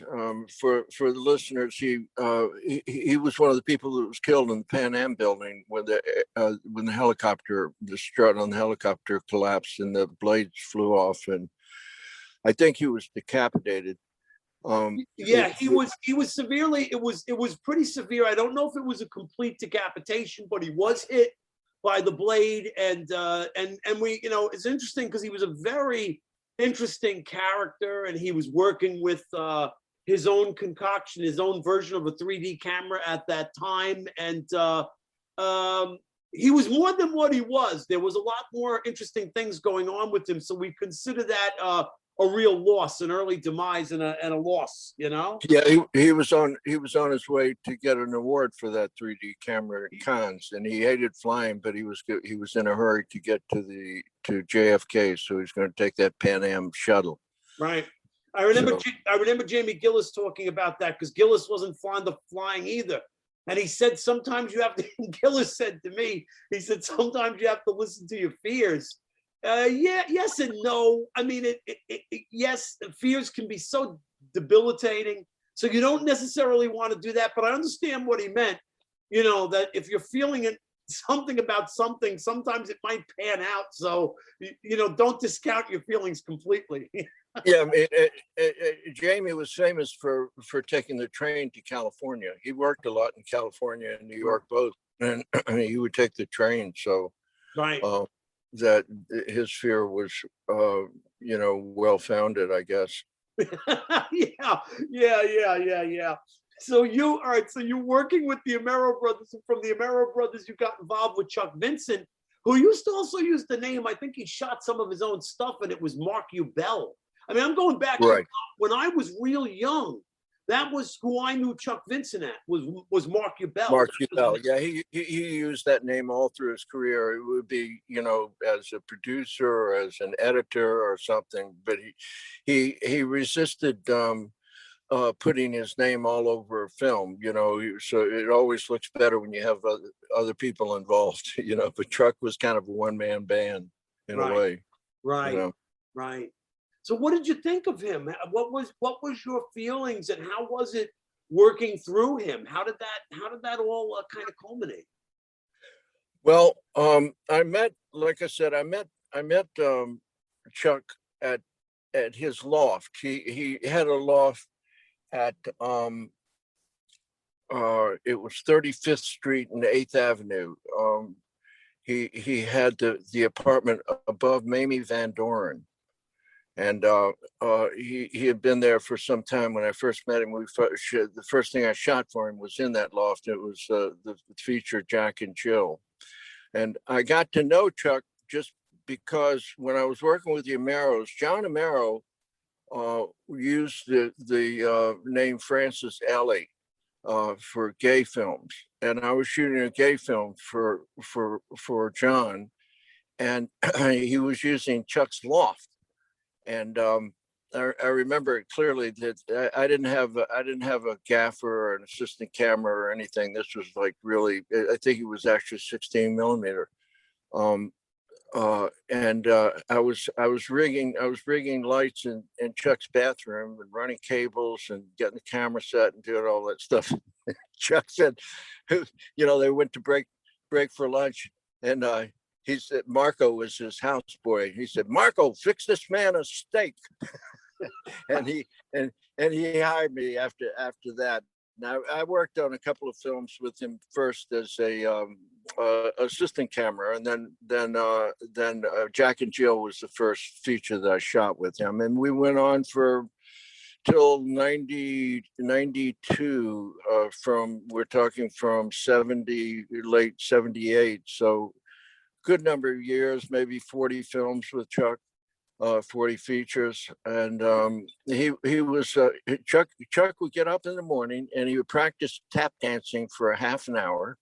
Then he'd go for an hour with his writer. Right, he always had a writer come in the morning, and they would write. They'd work on something, a script. He had a file cabinet full of scripts, but he was always working on a new one. And then he'd have breakfast, and then he'd start his day in the office. I mean, he was just a whirlwind. He never stopped. But Chuck was interesting in that he was like myself. He was dyslexic, so certain things were very difficult for him. But he had the most unusual sense of organization. He can make the most complicated things into a way that they became simple. Right. Yeah. Right. You develop a discipline being dyslexic. It's oddly enough, we all go in and we'll compensate for something else that's going on with us. We can retool ourselves, or, if there's something that isn't exactly right. And that's very interesting that you're saying that, because it sounds like that's exactly what he did. Yeah, the Italian Dolly, called the almanac. He'd always call for the almanac. And the recorder, the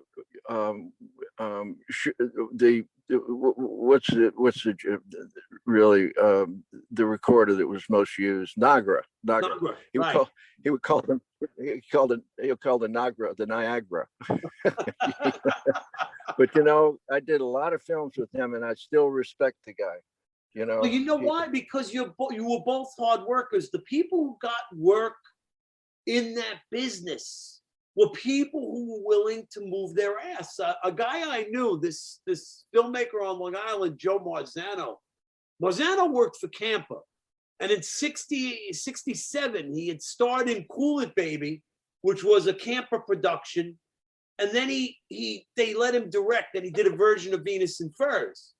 I think Joseph Brenner had offered Marzano work, but he had said to Marzano, "You got to haul your own cable."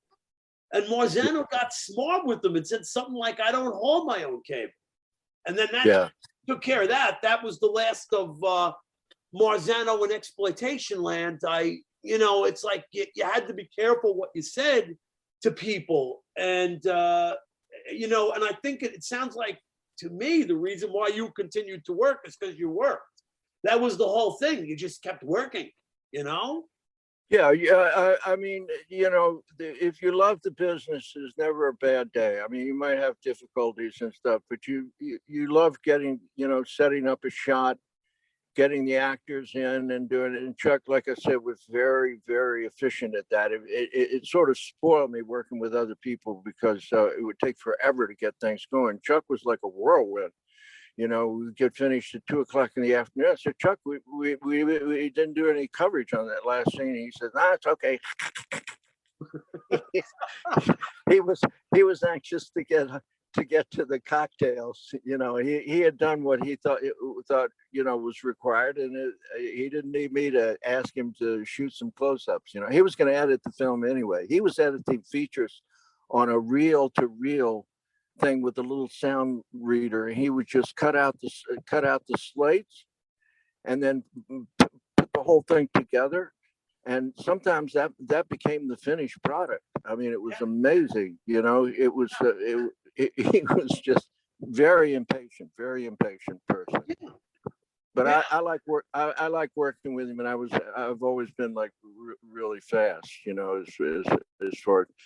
As far as shooting goes, I know what I want and I know how to get it. You know what also helped, Larry, and you can confirm this for me. It would be the fact that Manhattan was so affordable at that time. Like, I mean, you keep talking about lofts, and I know Carter Stevens had a loft, and I know, people working out of these lofts. Could you imagine that now? I mean, if you think about how Manhattan has become had become, I don't know what'll happen now after COVID, but it's still hideously expensive. But back in the day when you were working there, everyone went fleeing for Long Island. Everyone went to Long Island or Staten Island or Jersey. They all went flying out of Manhattan, and it made for an availability of space and an affordability. So would you say that enabled your ability to stay there and work? Was that basically how? Oh, absolutely, Keith. Absolutely. I mean, I couldn't. I was paying like In '68, I was paying $150 a month rent, and just getting by to pay that. Right. That apartment now goes in the West Village, goes for about $5,000 a month. My God.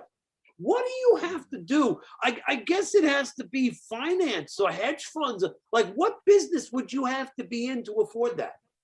I just wonder now. I'm wondering who can afford that. Well, actually, I'm happy to say that my daughter, who writes for Law and Order, Oh, that's is able to afford that. That she's in LA now, but she's had an apartment in Brooklyn and stuff. She's the next generation of the filmmakers. So as far as my own situation, I did what I could do and did as much damage as I could get away with, But no, it got, and she knows, we have coming, we're all kids of parents from the Depression, that didn't throw anything away. Now it's the disposable culture that we live in. Everything gets thrown away eventually, right. So things have changed and prices have gone up, but also wages, and smart, talented people can still make a fine living because somebody's got to pay those rents. Somebody's got to do it. Yeah. I mean, that's the way it works. We're when I came to New York City in 1968, the subway was 15 cents. Now it's $3. Yeah. Oh yeah. So that's progress. Yeah. Oh yeah. Oh yeah. Oh yeah. No, it certainly has changed. It certainly has changed. I'll just ask you quick, Larry, about a couple of specific titles. I just want you to know, when I was growing up, and they used to be able to advertise the adult films in the newspapers. And suddenly I remembered Wanda Whip's Wall Street. Right. You worked with Veronica Hart in that. And you also had, that was a remarkable trailer. Did you edit that trailer for that film?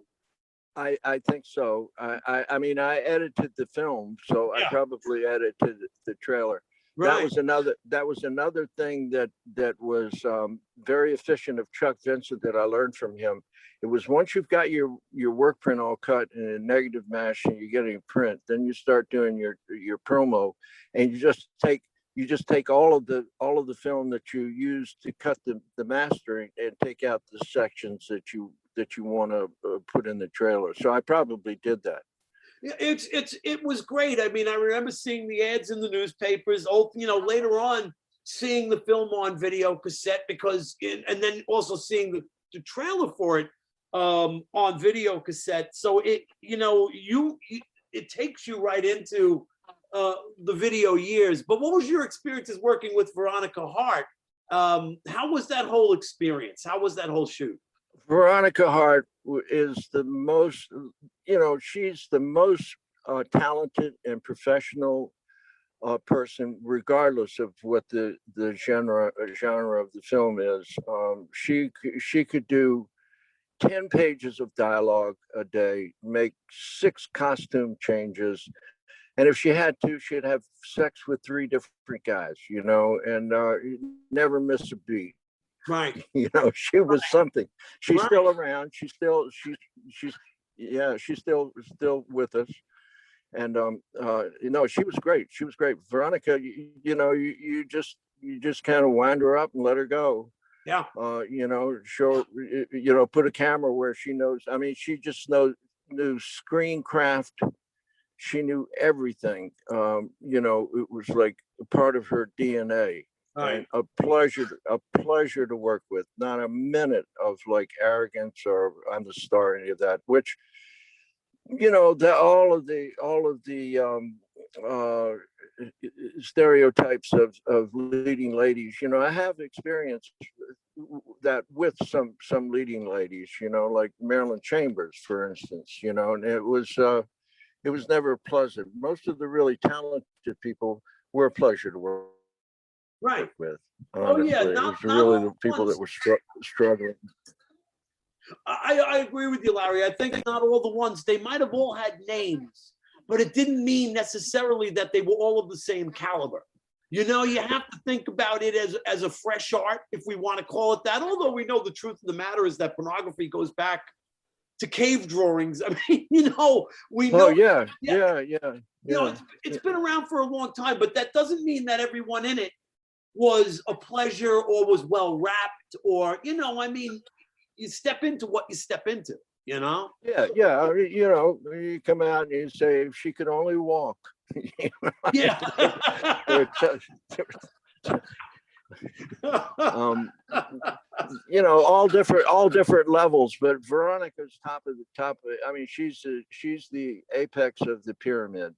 But Right. there was some really talented women working. Samantha Fox, who I'm sorry to say was a victim of COVID Right. here, and I'm trying to think of some other names, and please forgive me. I can't remember some of the great women that worked in films. Meryl I know Michael. you had mentioned Sharon Mitchell before, but of course, when you mention, you're talking about a lot of the New York girls, because you had your New York girls and you had your California girls, and New York was your base of operation. So Yes, yeah. I did shoot some in California too, but yes, New York was my base of operation. That all switched in the early 80s, a little bit before, right before things went to video, and all the girls went to LA. We had to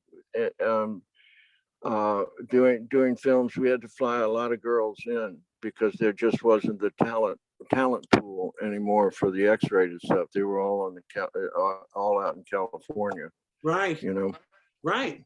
Yeah, sure. It had changed. It died off over here, even though we technically look at it as starting here. It died off over the. It died off over there. Yeah. So Yeah. when we think about the New York, it just kind of forced everyone to move on. As you mentioned, Jamie Gillis having to hop on a train. His heart, his heart was here. His preference would have been to be here, but as the work went out there, that's what you had to do. Yep, follow the work. We're high paid gypsy workers. We go where the work is. Yeah, absolutely. You worked on a impressive film. It was a Chuck Vincent movie from 1987 called Deranged, which actually featured a lot of adult performers. In fact, this was the perfect opportunity for the adult performers to transition over, because that was what a lot of them hoped they would do. They would be able to transition over to a different genre. And in many cases, the horror genre provided a platform for these people. That was always kind of a low budget remake of Polanski's Repulsion. Do you want to share any stories about having worked on Deranged? Yeah, I remember that was actually the last film I shot with Chuck. Okay. And things were at that point were pretty bad. I mean, it would take me a bit to explain how he got into some really bad financial straits, and then unbeknownst to me, he was just starting to show symptoms of AIDS. This was in the late 80s, 88, 89, somewhere around there. And I didn't know that. I knew Chris Covino, who was the first fatality of the AIDS. There's a picture with me and Chuck and about 6 other people, and they're all dead. Right. All of them are dead except for myself. So it gives you pause to wonder. Yeah. Yeah. That. Oh, absolutely. Oh, absolutely. Did you know Gino Colbert? Colbert had worked for what was the name he used anyway? He worked for Chuck Vincent. Anyway. What did he do? I think he predominantly worked in gay porn thereafter, but he had worked for Vincent early on. He used to be a runner for him in New York City, initially in New York City, but then ultimately went out to California. Somebody shot an interview for me for that documentary that never got finished with him. And he mostly focused on his work with Chuck Vincent. Yeah. Right. Yeah, Chuck kept a lot of people busy, which God bless him. I mean, he I had a crew for maybe 10 years of the same people that like we all, it was always Chuck was sort of the rock base, and then other work in between, but Chuck could crank it out. I did, I think, 8 features one year with him, you know. That's a lot of work. That's a lot of work. Yeah, that's a lot of hustling, you know? Yep. Yeah. Well, we were good, you know. People that would come on the set that say, "How come you and Chuck never talk?" You know, I said, because I know what he wants, you know. Right. And if he doesn't, if I don't give him what he wants, he'll tell me, Right. you know. Right. And he could be difficult about certain that film. Uh, uh, I remember at the end of the film, the apartment that they're in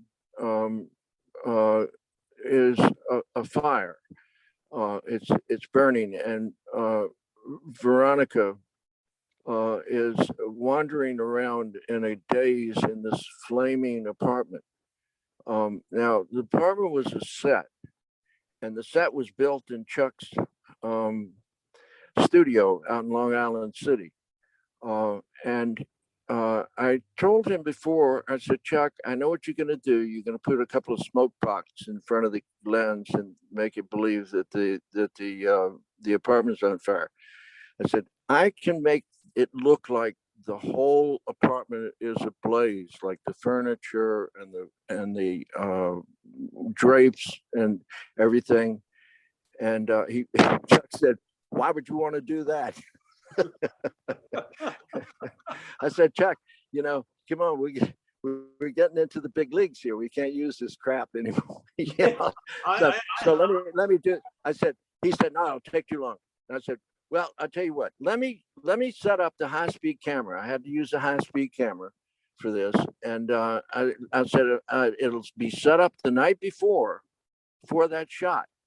And I will get off of the sync camera and come over and do the one shot. I'm just asking for one shot, you know, to show the whole apartment. The rest of it we can do in bits and pieces, but to show the whole apartment ablaze.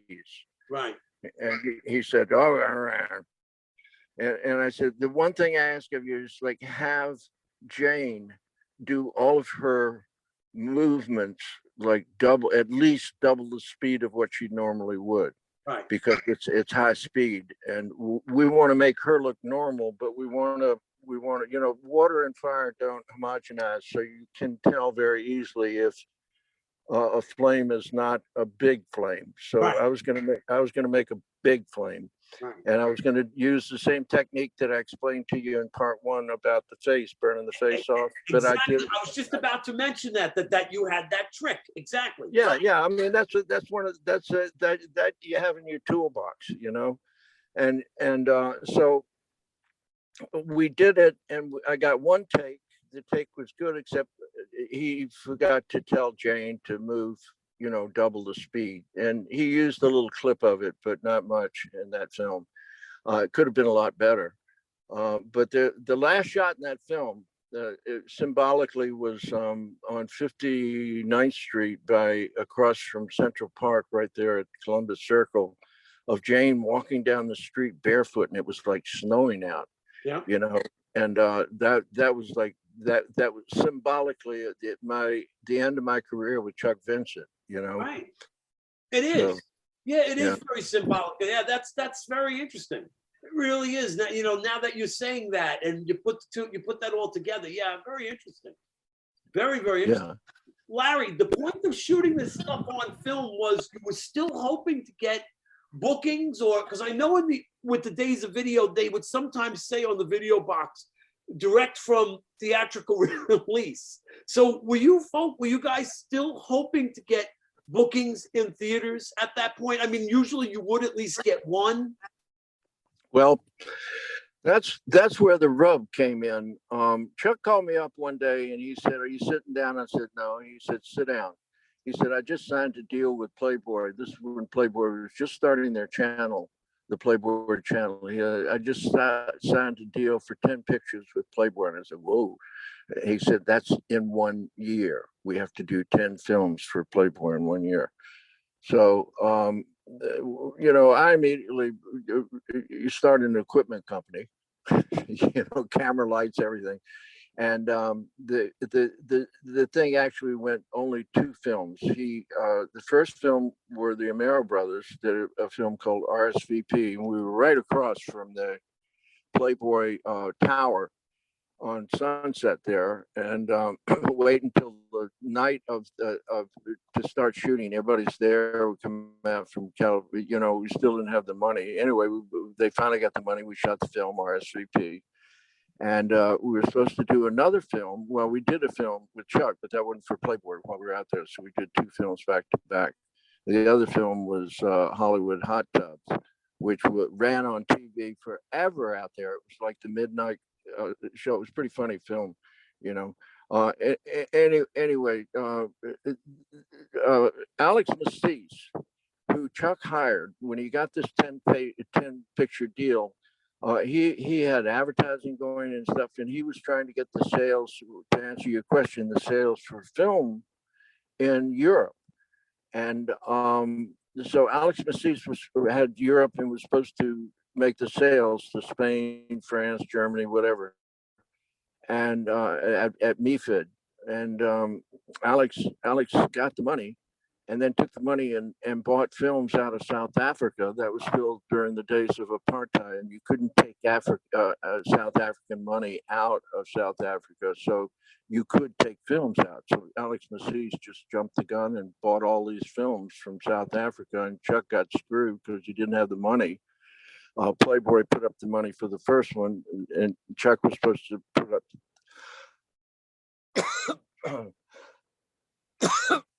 excuse me, put up the money for the second film. He didn't have it, so that negated the Playboy contract. But that wasn't the problem. They were willing to let that go. It was beyond Chuck's control. What Chuck did was, when he signed the contract with Playboy, he gave him 10 titles that of the films that he was going to do. The one I was going to direct in our film was Jack and Jill, and that never happened. I'd done the pre-production about a week before I was ready to shoot. He said it's over. You know, that's when we found out Alex Massis had stolen all the money. Right. And Playboy wasn't upset about but Chuck, immediately after that, Vestaurant came on. They were a new company on cable. They're the ones theatrically they had done Dirty Dancing, so they were riding high at that point. And Chuck signed a contract with them and unfortunately gave Vestaurant the same 10 titles that he gave to Playboy. And there was a lawsuit that followed, and Chuck lost everything. He lost everything. I mean, they wiped him clean, you know. And that never stopped him from making films. So you're familiar with the German filmmaker Fassbinder? Yes. Yes. Mm-hmm. Yeah. Chuck was like that. No matter what happened, he would still make films. That's amazing. Just like Fassbinder. If you didn't have money, it didn't matter. He'd start a film. Yeah. You know? Yeah, no, that's very interesting to me. I mean, that's real gumption. And I think that's what, again, separates the men from the boys. I think that explains why he kept going. It was a powerhouse. Certain filmmakers had that. They had that drive. They weren't worried about being, you know, not having a dime to their name. They just needed to make a film, almost like an addiction in a weird way. It's the product. It's the product. You know, somebody comes in and shoots all your dairy cows. You go get more cows. Yeah, yeah. You know, but Chuck, that was a setback for Chuck. But we did for Vestaurant. We did a number of films for them that replaced. But he lost everything, and I had to forfeit camera rental for I think we shot about 4 or 5 films after that I got points in. Those were the ones that I never got any money for. But that's showbiz, you know. Oh yeah, isn't it? Yeah. It is. What can you say? Yeah, I know. No, I know what you're saying. You also have some sound mixing credits, and you've sound mixed a couple of you've worked on some or what would be technically Italian horror movies that have a cult following to this day. Movies such as Ghost House, which I think was an Umberto Lenzi film, and Zombie 5 called Killing Birds, which had a co-directing credit by Joe D'Amato, Aristide Massasesi. I was just wondering, how did this type of work come at you? What brought this type of stuff over that way? Well, Keith, it's all like connection. One leads to the other. And what happened was Aristide, it's Aristide Massachesi, and he was Joe D'Amato, known more for over 200 films of his. Respected Chuck because he could get the thing done on time and on budget. And so there was an opportunity. And I think Vestaurant had some money in this thing, but we were going to do a film in Rome. Chuck was directing, but Aristide was the cameraman, so they didn't need me. But the Italians were not. Italians are famous for dubbing films, and they dub in all different languages. If you ever go to Rome, you want to live there, just volunteer to dub some films in English. Yeah, always looking for people. People made livings just doing that. I mean, I remember when I interviewed Mel Wells. Mel Wells spent a lot. He had originally been, acting. He had a brief time acting as a contract player for Universal Pictures, but he worked for Roger Corman. But when he did end up going to, I believe it was Italy in the 1960s, he spent the bulk of his time over there dubbing films. They were Italian films, Japanese films. I mean, dubbing work was the main thing. Yep. That's what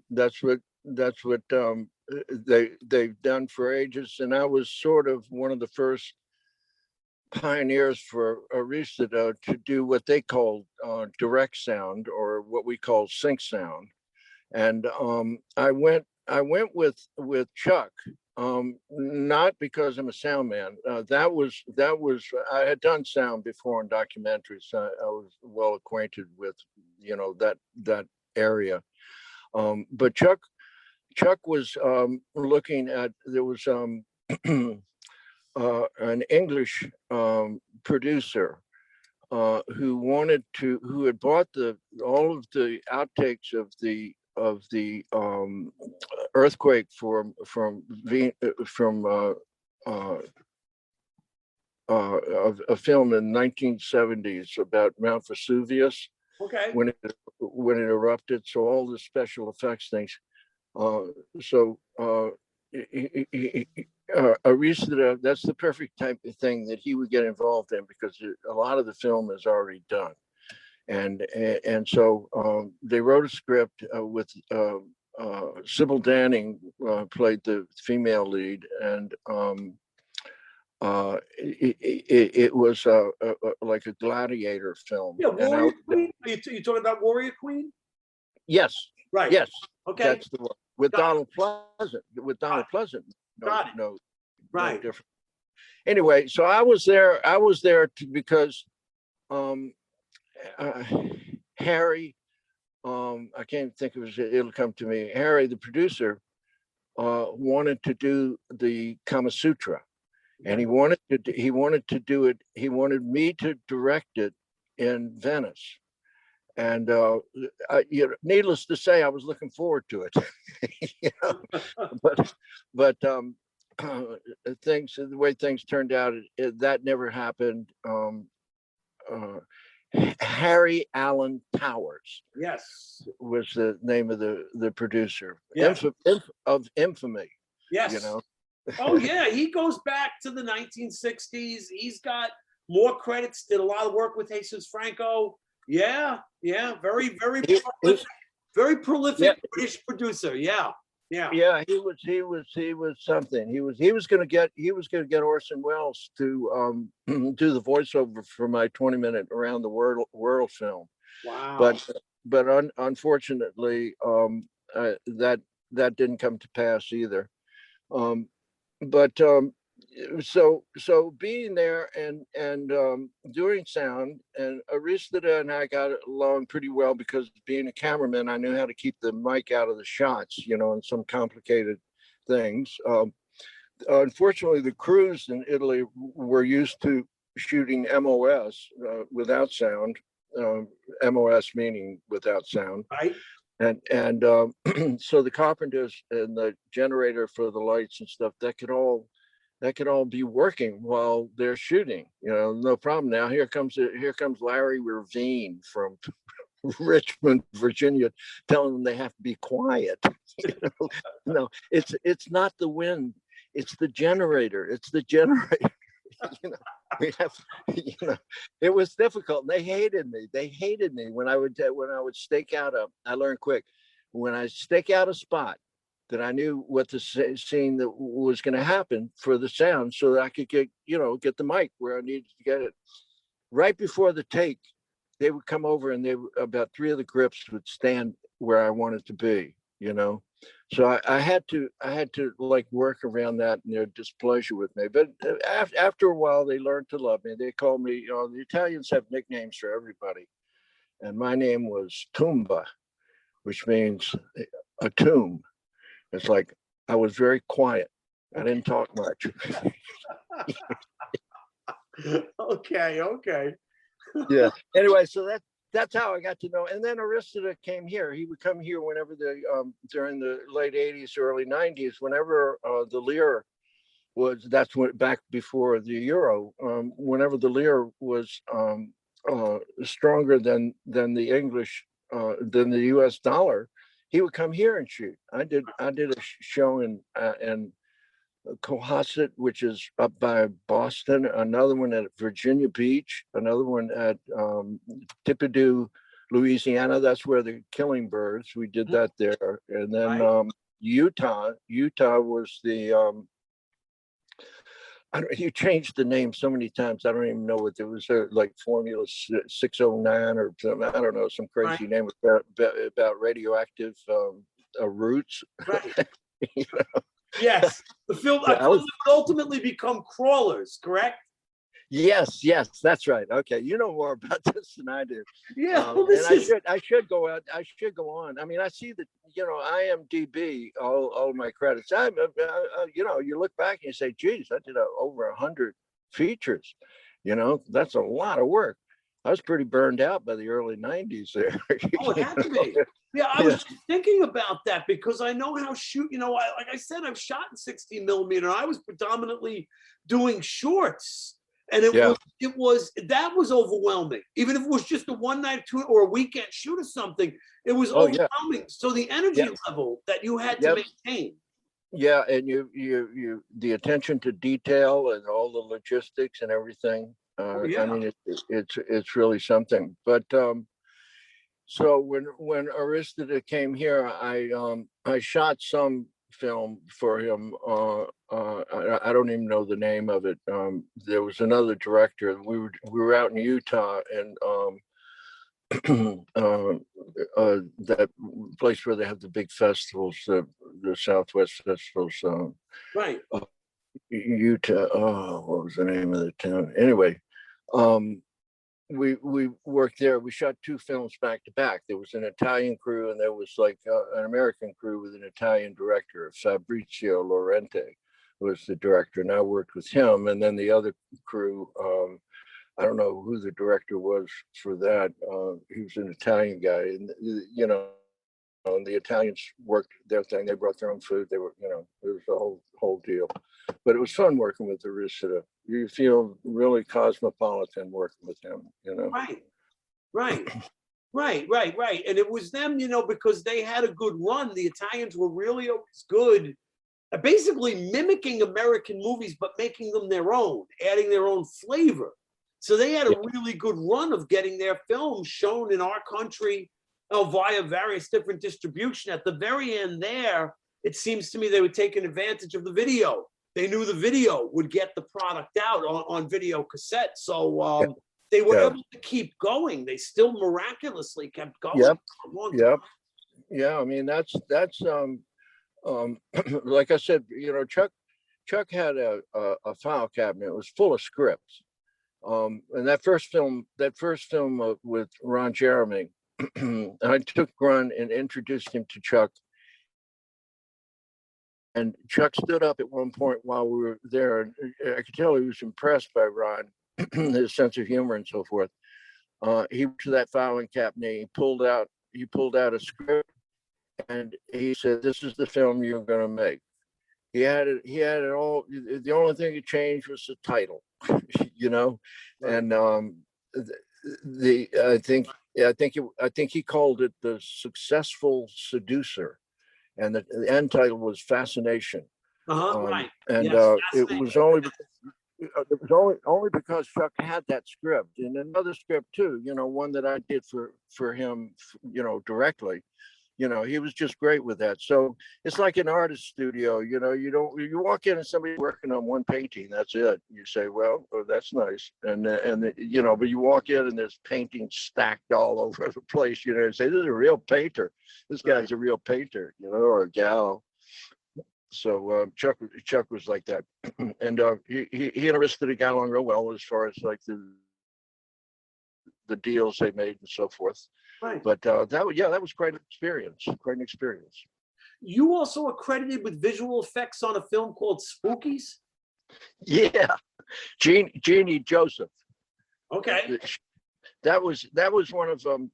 That was a real patchwork. I only did some special effects. I did a ghost effect, and to this day, my nephew, who's about 6'4", and he was about 16 at the time, and about that height, he became one of the ghouls in the thing. He to this day he lives with that as his badge of honor in film.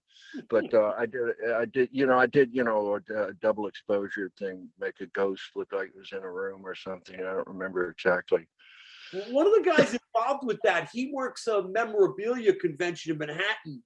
They had been going for a while. The COVID stopped it, but he sells movie memorabilia, and I would talk to him at the table. We would exchange, you know, occasionally exchange quibs and whatnot, and little stories. But I found out about it by overhearing him. He was talking to someone else, and I guess he was involved with the film that would initially become Spookies. I think he was one of the guys involved with the first incarnation.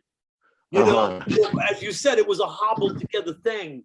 And you know, he seems like, I can't remember his name for the life of me. I've met with him twice. I've spoken with him twice. I can't remember his name for the life of me, but it seemed like a good-natured fellow. Seemed like a very good humored fellow, you know.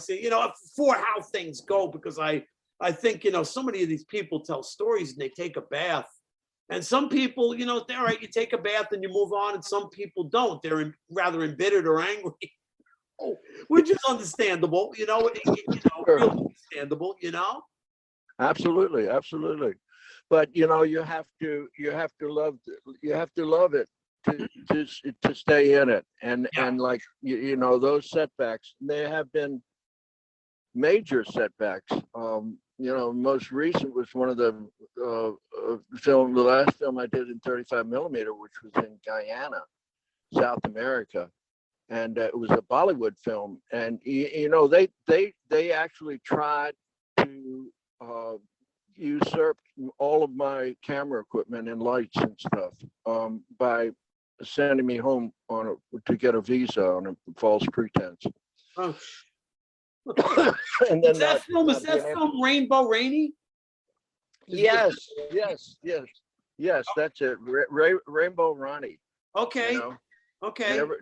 Never saw the light of day. I mean, it played in Toronto because the director's brother owned the theater. But I mean, that film wouldn't make it in a matinee at a drive-in. Yeah. You know, it's awful film. Anyway, the whole thing, it was a tax write-off, basically, it came down to. But yeah, the guy down in Guyana tried to keep my equipment. It took me a year and a half to get it back. You know, I had to go down there. Everybody in Guyana, in Georgetown, the capital of Guyana, is packing. So, you know, you have to choose your words carefully. You had to channel your energies from the old mafia days. That's what you had to do. I did. You know, I did. That's exactly what I did, Keith. Yeah. Because I called him up and I said, I'm coming down to get my equipment. Lock your doors and hide your women. I'm coming. That's what you have to do. You know, if you can't put the fear of God in certain people, you have to. You have Well, to know how, you have to know how to call on that sometimes. That's serious, you know? yeah. Well, this was very serious because this was his town. I mean, Guyana. He was a big merchant there, an Indian, and he was. His big thing was showing how important he was. So when I showed up, he had all kinds of plans for me. Sign this on the day that I'm supposed to pack the stuff out and get it into the customs. I've got a really tight schedule. Anyway, he made it miserable for me. But I got my stuff back. But it wasn't easy. Sure you did. Sure you did. Larry, you're credited with something in 1977 called Not a Satan. Oh, Natas as Satan. Yeah. Yeah, Natas is Satan spelled backwards. Okay. And who was behind that and what was that? Because that's interesting in that it stands out as different product from what you were doing at that point, because you were predominantly the hardcore guy at that point. So well, I was doing other things, as I said, commercials and all kinds of stuff. So what that was a follow up. I did my first feature that I ever worked on was a Puerto Rican action film, and that Yayo? from that, Yayo? yeah, J. Okay. Joe. Yeah, that they just had a screening of that not too long ago. This is where independent films began. That was made over a period of a number of years, and it took us years to get the theaters lined up in Puerto Rico, and then we're crestfallen when Saturday Night Fever opened the same night that our films opened. We didn't do too good, Right. but that was J. Joe, but the Natas S. Satan was a guy by the name of Joe Zaire, who had made a lot of money up in the Bronx at a TV radio repair place, and he footed the bill for it, and he wanted the first class of everything. So it was quite a different situation. There was a script. We stuck to the script, went through, we made it on a reasonable schedule, and then there have been some, it's another horror story. I won't bore you with it, but as it turned out, Columbia bought that film, and then I stopped it. And then they settled up, and then they could show the film again. But it was really dirty business. Right. Right. But so that was Natasha Satan. Right. Okay. Okay. Was that shot Spanish language or? It was shot in Spanish. Yeah. Okay, because you mentioned Colombia picking it up, and Colombia did that with a lot of Mexican films, late 60s, early 70s. A couple of them had Boris Karloff spliced into them. Colombia seemed to be having a market for that. And they there were so many films floating around that were still marketable but this was like a new product, and they were trying to establish specifically Puerto Rican market, but there's not a big enough Puerto Rican market to sustain features. So it has to be more generic in terms of the language, being vain. But that Natas is as Satan was there was Johnny L. Men was the director and the lead character, and he was a big name in Mexico. And Perla Faith was the leading lady, and she was well known as a exotic dancer, beautiful woman, and she was known more to the Puerto Ricans. And then there was the male lead, who I can't remember his name right now. Anyway, he was a little stiff, and but that was a film that was shot, from beginning to end with a script and the money to do it. We chemtoned it. Remember chemtone? Mm-hmm. Mm-hmm. Do you? Yep. Yeah, so we did the whole film. That's 2 cents a foot extra, about 40,000 feet. So Really? it's a little extra money Uh-huh. for that. But it was a nice look. I was happy with it. Yeah. Although I had a really bad falling out with the producers before I finished editing. I had to have them come and take the film away, Right. uh, and over money. It Right. was like they didn't want to pay me. It was Christmas Eve. He sent me a check for $100. I said, okay, where am I gonna? This is back before ATMs, as we remember. Oh, You yeah. know? Oh, of course. Of course. Yeah. It always comes So. back to that, doesn't it, Larry? It always comes back to these money problems, And the Oh more yeah, people yeah, that entered into the arena and the more independent it got, the more the money became murkier. You know what I'm saying? yeah. It wasn't a clear, not like when you're dealing with one studio. When you're dealing with one studio, you cut a deal, you sign it. There's some degree of everything able to move smooth. But when you start, right. Yeah, and these were, as I said, these were the first independent films, and a lot of them were made without any kind of a distribution deal. So it was kind of hairy after the film was made too. But that Natasha Satan, the JJO, we distributed ourselves. We formed a group of people that were involved in the film. I went to Puerto Rico and spent, I don't know, about 2 months down there. Wound up cutting sugar cane. Lost so much money on that film down there. I wound up cutting sugar cane to get back to New York. you yeah, know, it yeah, was.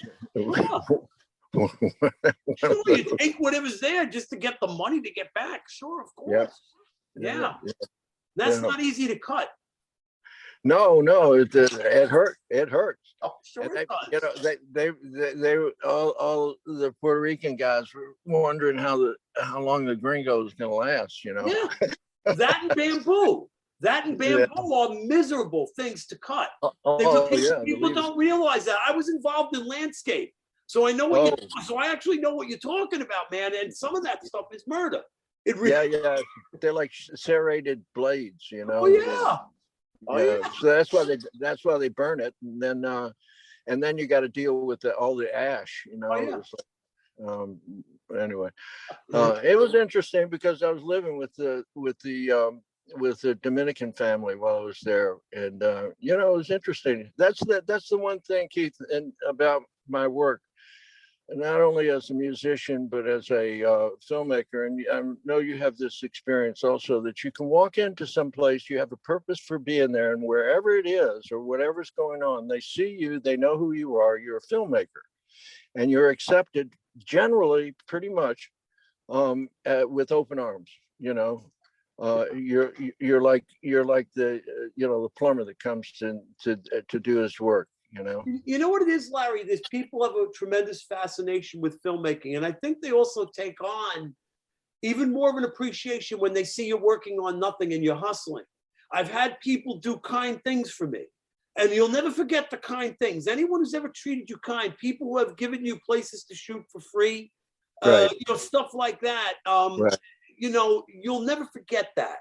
And that it weighs heavy on your mind because you're always like, wow, just when you think things are so bad, humanity gets returned to you. There are Yeah, something comes in, and that was one of the things I wanted to say about the drive for a filmmaker. Even if you don't have the resources, money, whatever, as long as you got a script, and correct me if I'm wrong, if you haven't experienced this, and I'm sure you have, as soon as you announce that you're starting a shoot, it's like a snowball, and it just builds and builds. So you're already rolling before you've made the first frame. and Larry, for every door that closes, you'll find that 2 or 3 open. Yeah, and they're usually better. They're Yeah. usually better. Yeah. Yeah, I found that working on nothing, self-funded, if you could even call them that, films. A lot of people open doors, and a lot of people try to bring you relief, and that's a good. I do appreciate that is appreciated. I think that's Sure.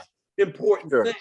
Yeah, that's what we were talking about. The films and horror films that are made, like the Monty's film and the the Fright House with Lem Anthony.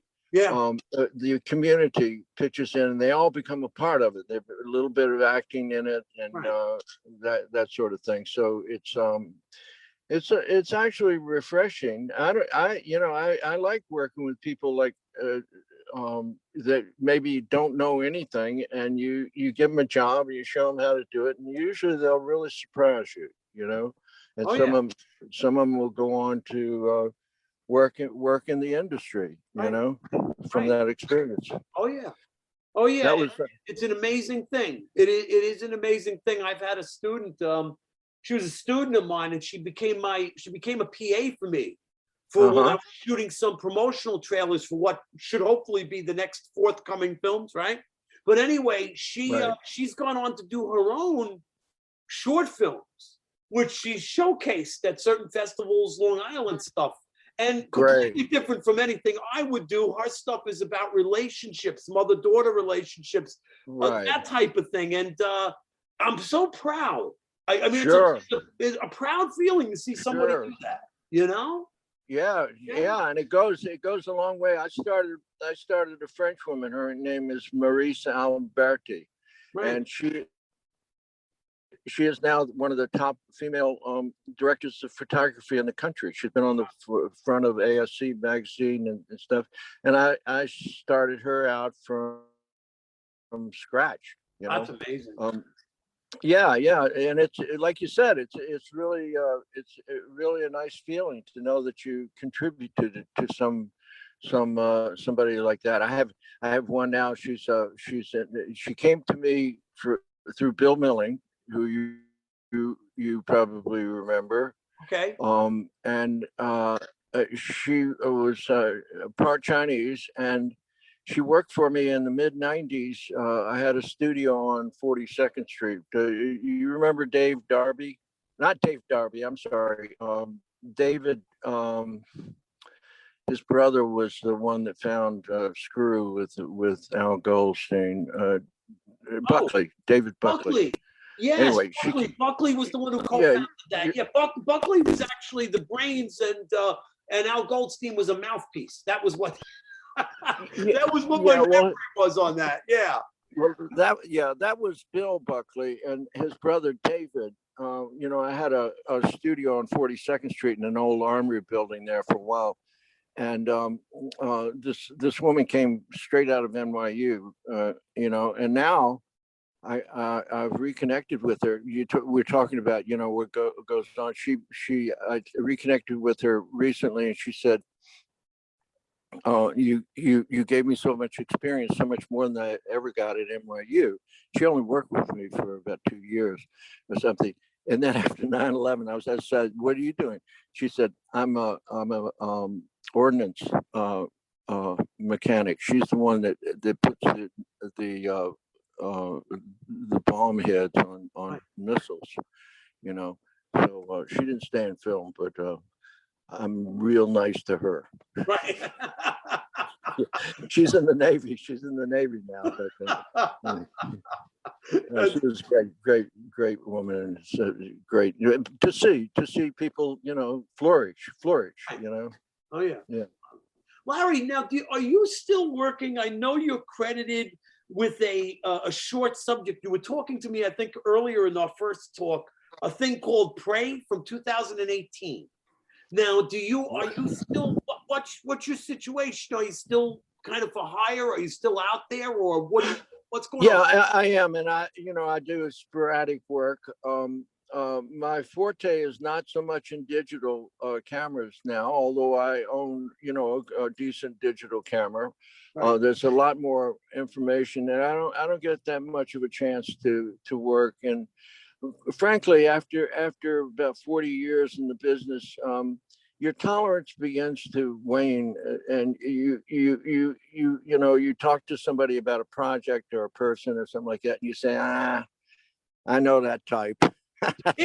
Well, there's millions of them. There's more of them now than ever because of the cell phone. Right. Camera. Right. Yeah. I'm saying Yeah. there's more BS out there than there ever was. More. I know, but just like the video, it kind of works itself out to the point where only the good stuff shines through. People get tired of the crap, Right. and the festivals are the biggest racket in the film business are the festivals, but It's a terrible racket. That is some racket. Everyone thinks, well, oh boy, when I was teaching, I used to shoot them down. I used to say to them, I said, all this is doing is appealing to your ego. And nothing's going to happen. You'll enter it, it'll be seen. Maybe they'll give you a little award, but nothing's going to happen. I've told people this. That's the whole thing. Yeah, hey, you know what, Larry? I worked for a guy who owned the movie theater. He does that now. Does he? It's a scam. Yeah. I saw it happening back then, Yeah, he had he has a little festival. Well, Ira Glass did This American Life in 2000. I did a whole segment on This American Life with about a film and a film festival up in Narrowsburg, New York, which is just a riot. If you ever get to hear two types of deception, I think is the name of it. Anyway, it's very interesting about a scam basically. They took the whole town. Right. They took the whole town for a ride. Right. And it was 3 years to resolve things, the crew not getting paid and all kinds of crazy stuff, But there was the guy that was involved in that was, do you know Paul Borghese? Do you know him? No, I don't think I do. I don't think I even recall hearing the name. No. Okay, he was in Fright House. Okay. He was one of the one of the backers for Fright House. Okay. And he was on camera talent. And no, I just thought maybe you knew him because he was involved in that thing up there. It was all crazy. I mean, that's why I have to put most of the stuff in book form because it's just so circuitous the way things go around and how things turn out. Right. But but I've had a lot of good films, a lot of great times, especially with Chuck. We always had fun all over Europe with Chuck. We did 2 films back to back. We drove from Amsterdam to Paris to Munich, then to Zurich, then down to Porto Aquile in Italy, and Rome, finished up in Rome. 2 films, 6 people back to back. We did the 2 films. Right. Right. Now, you're a living legend. That's why I wanted to talk to you, because you are a survivalist. You're a living legend, and you're so important, especially to the New York scene. So, I appreciate that, Keith. No, you're the real deal, and not enough. I want more people to know of you because you were mostly the camera guy. You were mostly, but you're mostly behind the scenes, other than little acting stints here and there. But you were mostly behind the scenes. So I just think it's really important that people hear directly from you, knowing now that your books are out there, and I appreciate also, that. there's an accessibility to you, and that's what makes you so interesting. You're very kind. You have a good nature. And that's very nice. That makes you so much more approachable, and Keith, we only do it for the stories we can tell. Right. And I think you tell great stories, and I think you did. I think you actually gave me the best story I could possibly want. Don't go anywhere, Larry. I'm going to stop our recording now. This will wrap up our, I'm only going to talk to you in maybe another 5 minutes, but this will wrap up what is our interview, which again was more of a fireside chat. This is not about editing this. This is not about altering it in any way. This is just going to be what it is. It's me and you having a chat about your career. So I just want to say this, Larry. Thank you for allowing me to record. Oh, it's been great, Keith. I enjoyed it. Yeah, I want to thank you so much for this. Thank you for being here and doing it for everyone. Sure.